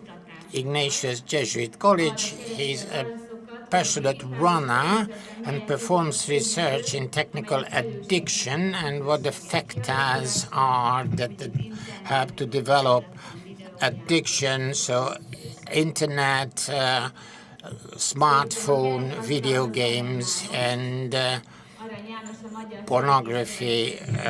János Arany works for the Association of Hungarian Scouts, and he participates in organizing programs and organizational development and Ignatian spirituality was his field of interest, and then the Manresa retreat was one of his field of interests too. So he works with childhood and adulthood and also with family and boundaries between adulthood and childhood too, and leadership and being led. And may I also call Emese Boldvai Mária. And Emese is a fourth-year student and pursued basic training at the Corvinus University in economy and management. And now she's attending courses at the Eötvös Loránd University in community and civilian studies too. And she also worked in a competitive sector too, and based on her experience, she will help us how young person belonging to the Z generation thinks about emotional intelligence. And I'd like to invite Tamás Csertán too. Tamás is an electric engineer and he is now becoming an architect. He's studying to become an architect now because his great desire is to design good buildings for people too. And he's an experienced leader, and he is a team leader too, and also a member of an entrance examination committee. And he was tested in a hard way while performing this class with these tasks, but we can learn a lot from him too. And Viktor Poya, due to his fact that he's otherwise engaged, he cannot be with us today, and may we welcome János Arany, and he's replacing Viktor Poya, and we only invited him yesterday, and he deserves special thanks to be here with us too, and please welcome them cordially. And there are some other young people at the back of this auditorium. Please take a seat, take your seats, and we should have had a break now, but after this round table dialogue, we shall have lunch together. Üdvözlök mindenki! Welcome everyone, and since we are talking emotional intelligence, I should say it's probably not easy to be the last performer before lunch, but it should be quite an exciting subject, Generation Z or Z. What is it that motivates us? What is it that inspires us? How are we different from other generations, and which component of the Ignatian pedagogy is the one that they are motivated by the most? It's good to have my fellow roundtable speakers who are on the edge of these generations, Y or Z? Just what is it that motivates them? The first question circulated would be just what is Generation Z like? Because in the 20th century, we were surrounded in our, fetus state by an incubator, as if, which offered shelter. And probably that is why we are thought of as different. Zsuzsi, Susan, may I send the first question to you? How would you characterize Generation Z? Thank you very much as well. Welcome everyone. I'm not a professional or expert in this, but it is as soon as tomorrow when I will talk to managers in a presentation tomorrow that I will hold about generation, and I did a lot of research. Talking about generations, it is important to clarify that these theories are overarching theories describing a major generation. So there may be differences, departures. This is a macro stage departures. So if you as Generation Z have nothing to say about anything, then it's not your deficiency, because Z is not a major generation. The important thing about Generation Z is that they are impacted by idols or major figures of the particular era.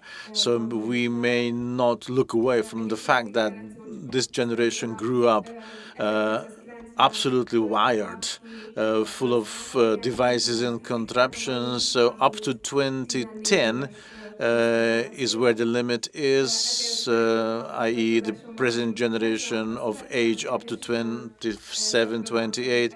So as for myself, I might just as well be someone who is Z, but since I have elder brothers and sisters, I have Generation Y, cultural generation in heritage.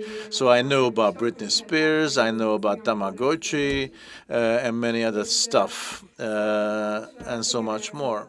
Now, importantly concerning Generation Z is this. They grew up using smartphones around or surrounded by smartphones, and the actual social medium that they grew up in, wars and COVID and the real estate situation, for as generations is something that is on hand. So they, in general, Generation Z grows up in a very fastly, speedily changing world. There may be a war breaking out next door anytime, and a pandemic may break out and mushroom anytime. So it's a whole different world from the experiences of X and Y. Although there may have been changes in these generations as well, they did not learn about it or find out about it in a matter of seconds as their phones beeped. Let alone TikTok. It's important also to say that Generation Y uses Instagram, and Z are using Burial. And I think Emesha on my media right, left of you, is apparently punching her keyboard as we speak in the roundtable discussion as well, never losing a second. So that generation are uncertain about the fastly changing world, which makes quite a difference. Now, anxiety and depression in Generation Z is much higher than previous generation because it is uncertainty that kills our brain. We just cannot tolerate uncertainty. And this is the difficult environment where Z grows up. And I will now refer to Generation Z just as Z. So they are the ones who are probably the fiercest activists in our world. And Greta Thunberg, who at the age of 15 launched a giant movement sensing that we should do much about, or at least something about our climate, otherwise their generation will have no universe to live in. So any Generation Z person is characterized by wanting to do something for the good of the earth. So there is this activist philosophy, so they do not want to sit with their hands folded. Thank you. Lotzi, the question goes to you, and it is like this. As a Boy Scout, as a trainer, you do spend a lot of time with youngsters. Now, in your opinion, is Z different? What is it that you pay attention to strongly when you work as a job center, advising youngsters in their search and quest for employment? Okay, Yoni is the name really, so I'd like to correct you. But anyway, it's exciting to talk about this. We are building a composing conference with the Boy Scouts, and the way we present it in the digital domain is and we were reminded to do this. We're using emojis. Emojis should attract attention. They should be sort of theatrical and they will animate the scene. And a friend of mine who is part of Z said, "Are you posting these things with emojis because they make me throw up?" Emojis, I mean, how come? We just wanted to use symbols instead of verbal. But it's important in this, triggered state when you receive information from just every corner, there should be something that is more colorful or diverse than anything else. So that should be my line of thought, digital presence. That is, nothing is more important than digital presence. We who were born earlier, it's hard for us to imagine. Fine, we are here in this room, everything is physical, we have the speaker, we have a presenter, we have coffee, but at the same time, we are present elsewhere. Most everyone are present at least in two spheres, because but it's not at all different for kids who just grew up like that. They are present in more than one or two or three spheres at a time.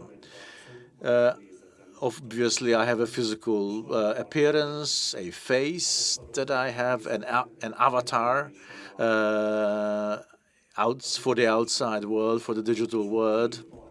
So it's difficult to apparently handle and control two faces at a time.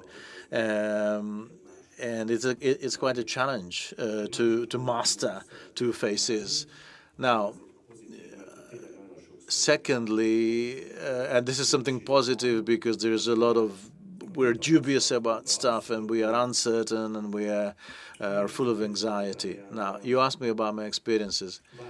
We sensed some modification in managers, in leaders' approach. We have our Boy Scout union.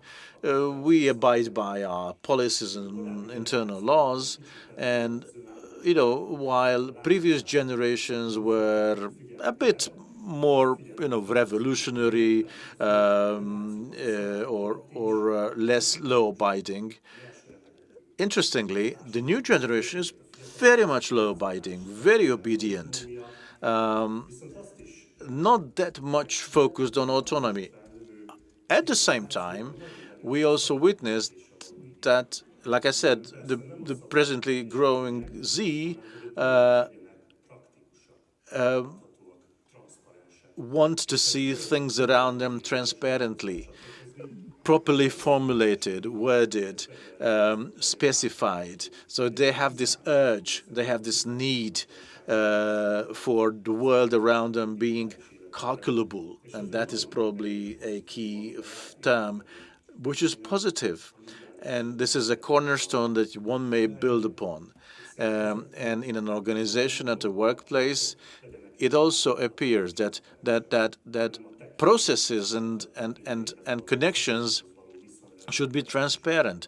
So it is not organizations are never more built on who reports to whom.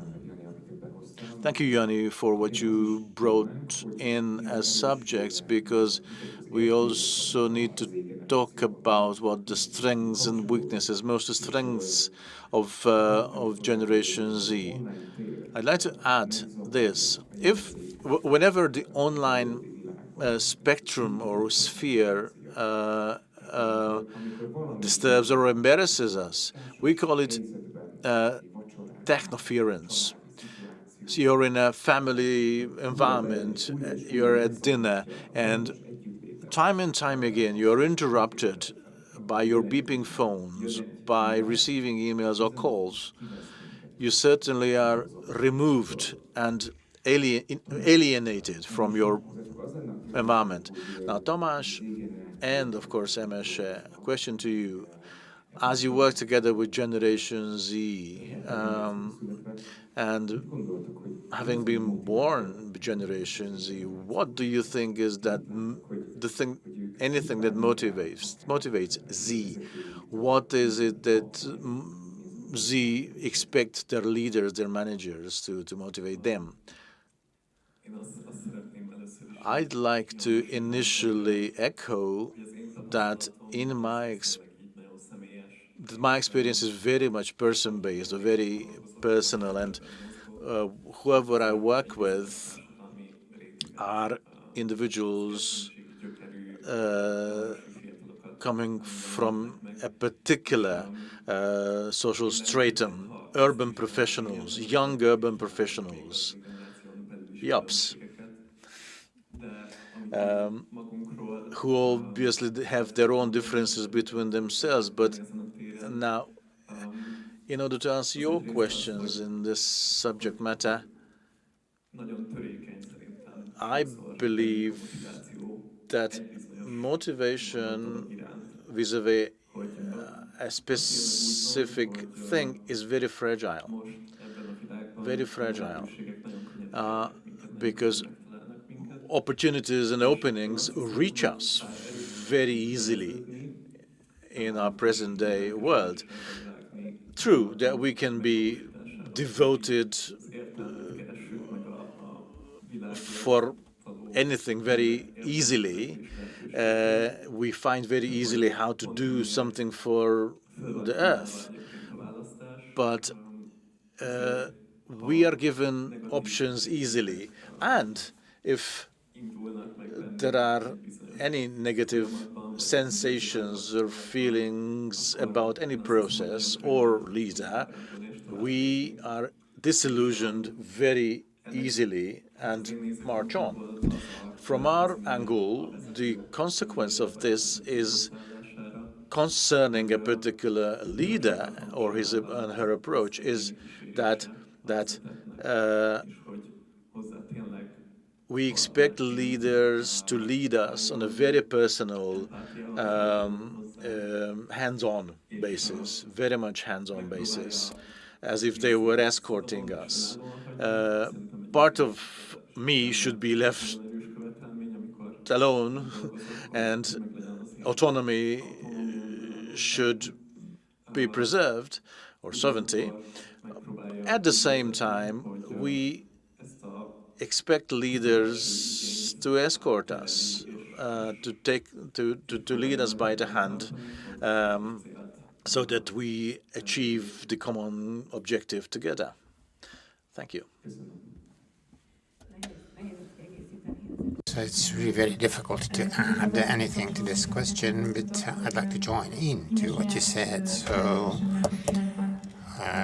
during my personal development and during the time I grew up, so my basic experience and what really defines my adulthood is, so when I was an adolescent and I was very sensitive, then of course it was a very sensitive period in my life, and then I could receive answers to my problems and then responses to my problems, solutions I felt on the internet. So I could really find ideas, and also I could share my experience with various other people, and I also received professional responses too, and I could read special and scientific books, psychological books too, and it reinforced my feelings that I was feeling normal. So this enhances my self-confidence, and my expectation is that my leaders think that I am intelligent in various aspects too. What Tommy has shared with us is that this is my experience as well. So leaders should really very be sensitive to what I already know, what I already possess, and obviously this personal aspect is very important, and customized tasks are really very important, and tailored tasks, tailored to my personality.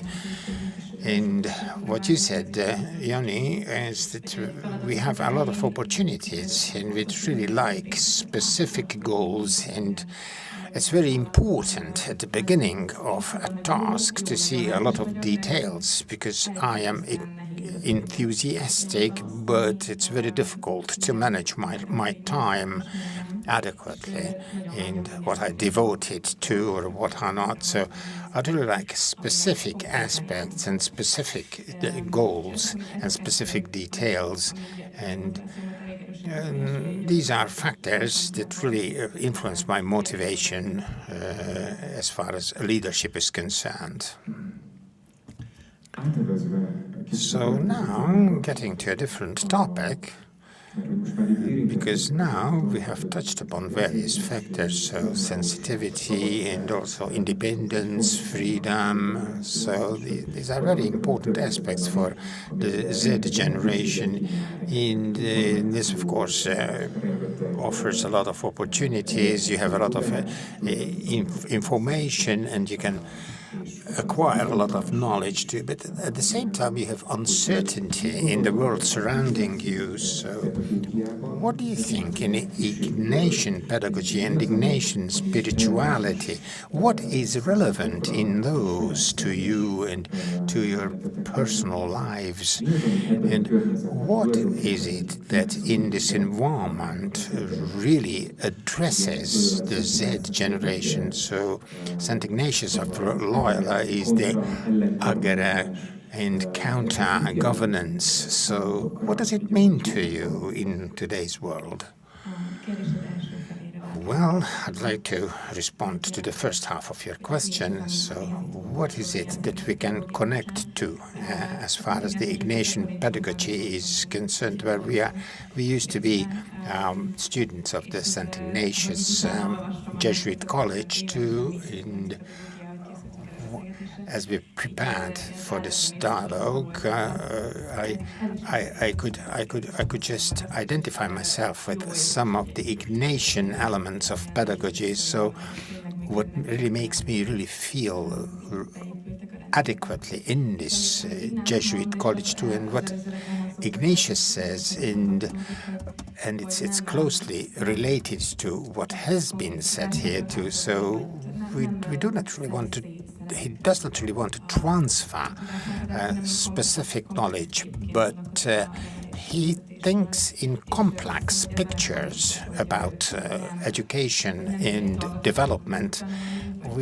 He doesn't want to teach one detail, but he puts all the details in the context of the whole world, so that I can use these elements during my personal development and personal life too. So can you give us a specific example when you studied Ignatian pedagogy, and what was this specific element and specific item in the Ignatian pedagogy that you could identify with in the college? So we work in teams, and we have self-governance, and we have pillars, and then there are teams dealing with these pillars. And then when we are engaged in teamwork, and we have our team leader, so the team leader doesn't only monitor the accomplishment of the task, but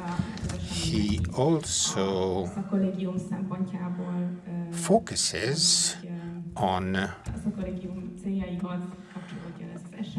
the fact that the goals are connected to the general goals of the Ignatian College too. And when we organize an event here, he makes sure that I can use all these skills when organizing various other events in the world too. And what really addressed me a lot and had an effect on me as a Jesuit student, and I became a psychologist, and so this had a great effect on me.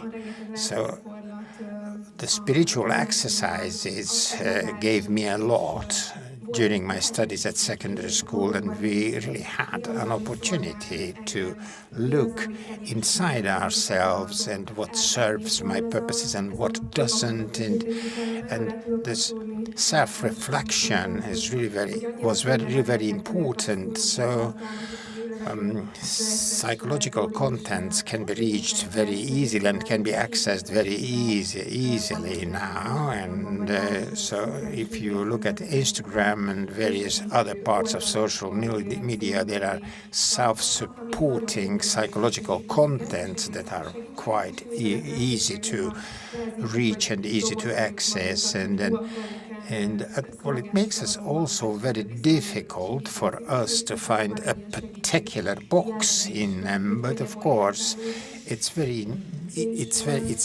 easier for us to orientate ourselves.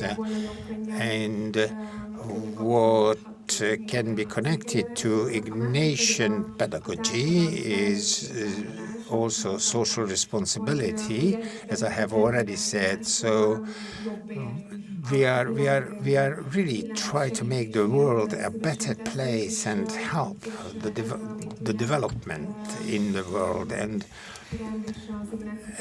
the older Ignatian pedagogy, of course, represents these goals too. So even before it was made compulsory by the state, well, we participated in special and voluntary work, helping people. So we were always moving and progressing contrary to the mainstream. And so mainstream would be, well, we should watch series and we should really use smartphone applications. And the Ignatian sentence that says that we should really focus on the love of God and also on presence, and being present in the world are really very important factors too. So The Ignatian, I don't say that I know the entirety of the Ignatian pedagogy, but I'd like to highlight two factors too. So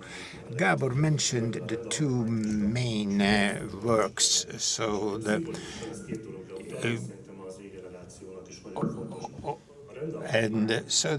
constitution is one of them. So it determines how our organization should work, and organization culture is a very important value with each organization.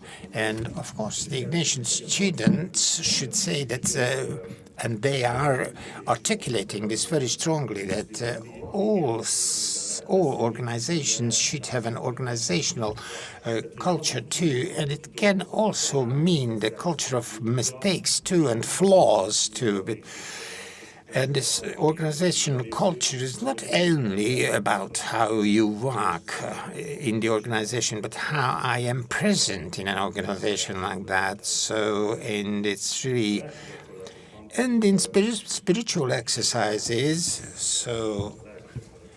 so there's the leader of the spiritual exercise and also the person who participates in and God. So the personal dimensions are really very important in this area, because if you think into it, we use the expression very often, and this expression is coaching. So there's always a coach with you when you carry on with your work. So it's not only the professional content that is coached, but also the personal presence.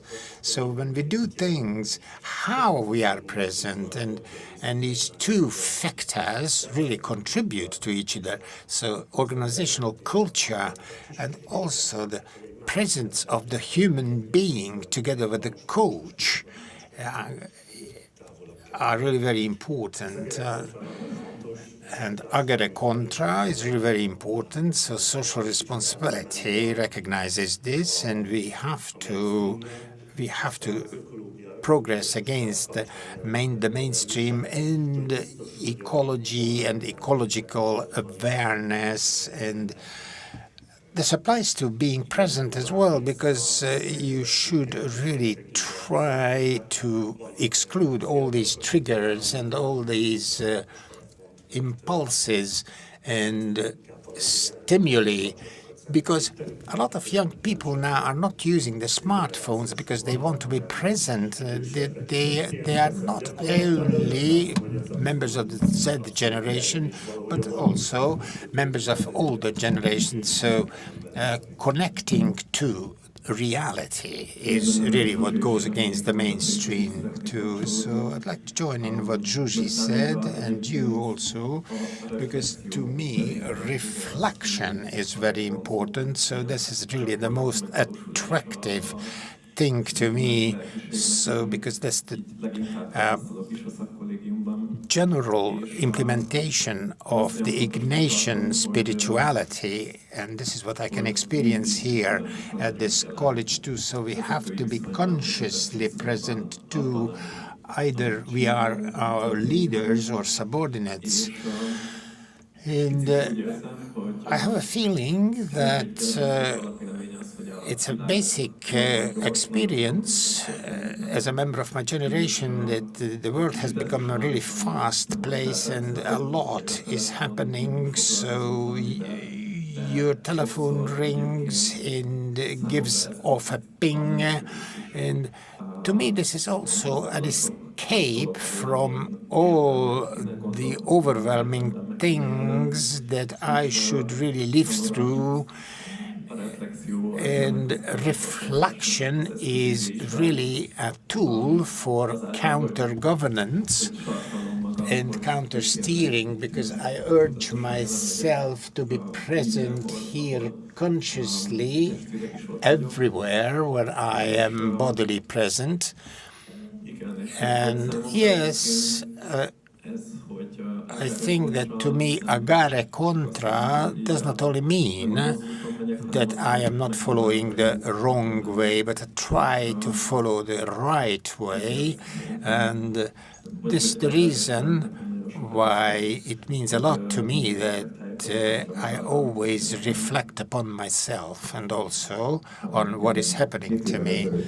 2 years ago, I had an experience, and I was in Barcelona at an alumni meeting too, and I had a basic experience similar to what I experienced here. The general was there as well, and a French delegate asked the general how alumni should connect to Jesuits and who says what to one another, and the general listened to the question, and he answered with three questions. And this was my experience that I always experienced with the Jesuits. So if I ask a question, then I receive 3 other questions to ponder about. And this is really very important in the Ignatian pedagogy. So education to freedom and independence and well-asked questions really show me the direction which I have to identify with. And another topic is the connection between generations. So, and when we are focusing on emotional intelligence during this conference, so in your opinion, what is the component, what is really the most important component of emotional intelligence that will help different generations to connect to each other? Because we can learn a lot from each other, in which could be really very important to each member of each generation. And in your opinion, what is the skill in emotional intelligence that we should develop so that we can connect to each other? Well, if we think of the skills that Dori raised during her presentation, representing the deep breath organization, so there are 2 very important skills in the cooperation between generations. One is empathy and the social skills. Empathy, in my opinion, is the first step so that members of generations can approach each other, and I really think it's really very important to talk about experiences of various generations, because then we can get closer to members of the generation, because we get to know their experiences, and it's easy to have empathy with them. And if it's not easy for me as a member of X or Y, so we should see what difficulties they have to tackle. So this is a mutual process. So some people say that members of Generation X are lagging behind because they cannot really handle technical devices so easily. So we should really just have to empathize with the various generations, and also social skills are indispensable as tools for cooperation, so that setting aside our egos, we should really manage conflicts, and we should try to cooperate in order for us to achieve common goals. So I think it's really very important how leaders can navigate in groups where there are members of different generations, because of course each generation representatives have different skills and strengths and also weaknesses, and it's up to the leader to recognize the strengths and how he can create bridges that connect members of these different generations. And I am also saying that empathy is a key skill, and after a step that we really make it aware in generations that generations are not really so far from each other, so deep in our souls a lot of our desires are common, and also we have common experiences, although we have grown up in a changed world. Of course, human nature has not changed as quickly as the world around it has. And in my opinion, apart from the fact that we have to have and have to develop our emotional intelligence, we also have to know members of other generations, and we have to get to know them if we don't know them. And I really think it's really very important that we should dare to ask questions and address each other questions. And I translated this issue to what are the values we can offer so that we can have connection points between generations, and members of Generation Z should so we should really build on the experience of members of Z. So when they complain about the fact that they could not really accomplish something very easily, and it's very difficult for members of older generations to let younger people into their world, but members of the older generations can really create space and can pay attention and can really exclude various noises of the outside world, and where they create a space where they can really pay attention to each other. So this what can result in fruitful interactions between generations. So I can really easily join into what you are saying, Yanni, and my question is to the others also. What do you think? What can members of older generations give to the younger generations? So from your perspective, what is important to you?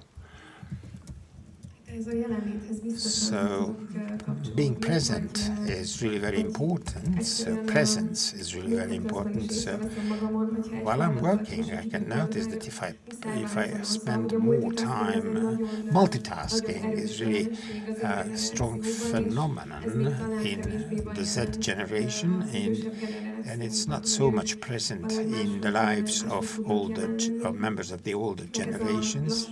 Their presence is different, and being slow. Well, my parents live in a rural area, and their connection to nature gives me a lot. And when I visit them and when I spend some time with them in a village, I can see how they cultivate the land, and we pick apples when there's the apple picking season. So this we give a rest to our digital and virtual selves, and we just reconnect to the material world and to land in general. So humility, I think, is a very important word. What I said at the beginning is that and this seems to be an elevated expression when I say that I'm really knowledgeable in quite a lot of things, but obviously I like other people to show me a mirror to refute what I think of myself. So when members of the older generations point out that I do not know certain things, and it's very good for me when they demonstrate their wisdom, and I can really learn a lot from them. That yes, it's significant how long they've been in the world of work, and I can really reach a lot of knowledge on the internet, but it doesn't equal the knowledge that is gained through experience. And I'd like to join into this because, in my opinion, there's also a significance beyond the general features of generations that an older person has a lot more experience, and it's a trend that older people lose their authority in the eyes of young people, because young people say that, well, we live in a different world and older people's experience is not relevant to today's world, but it's on the contrary. I also reflect upon my first answer to the first question. So older people manifest more stamina and faithfulness and to their profession and consistency. So we can learn a lot from each other if we approach various other generations with understanding, and each generation has its own value, which can really play an important part in our lives. Thank you really very much. If there are questions, reflections, we may have some time for them.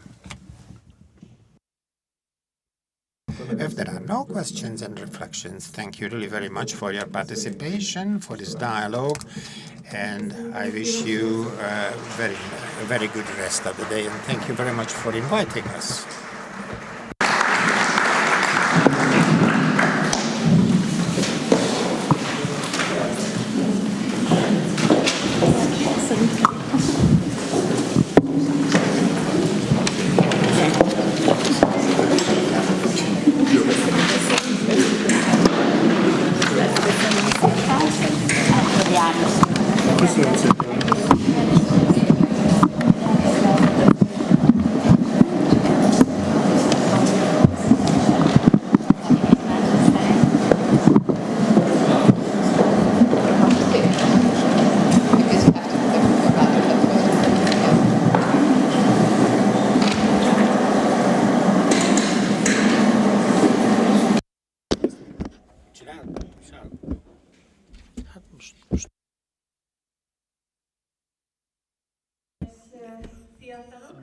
Dear young ones, if I may use the term, thank you very much for your most valuable thoughts. And most importantly, I believe we are grateful for the way you live it, the way you think about the surrounding world and the older generation, even if the borderline is not sharp. But we believe we think differently about so much. However, I believe there was one quite important conclusion, and Tamás was the one who uttered it, and this is that the fact that our souls are shared. It is pretty much in common, and the key takeaway is that we should think together. We should stick together. Thank you, young ones, for helping us understand this and enabling us to be more open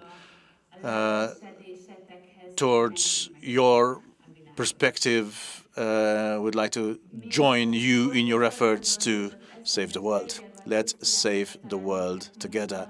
I believe you are familiar with the name of Christian Stegerwald, who is a generation psychologist who wrote a book about how generations are connected. His book is something I'd like to recommend to you for reading. Our plenary session is now over. I think that we're filled with emotions and thoughts. I wonder if hunger is one of your feelings right now, one of the 200 types of things that you feel right now. But in the first round, I will officially conclude the online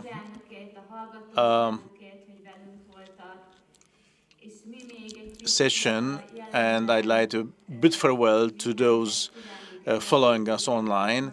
I'd like to still ask you in the audience, physically present, to stay in your seats.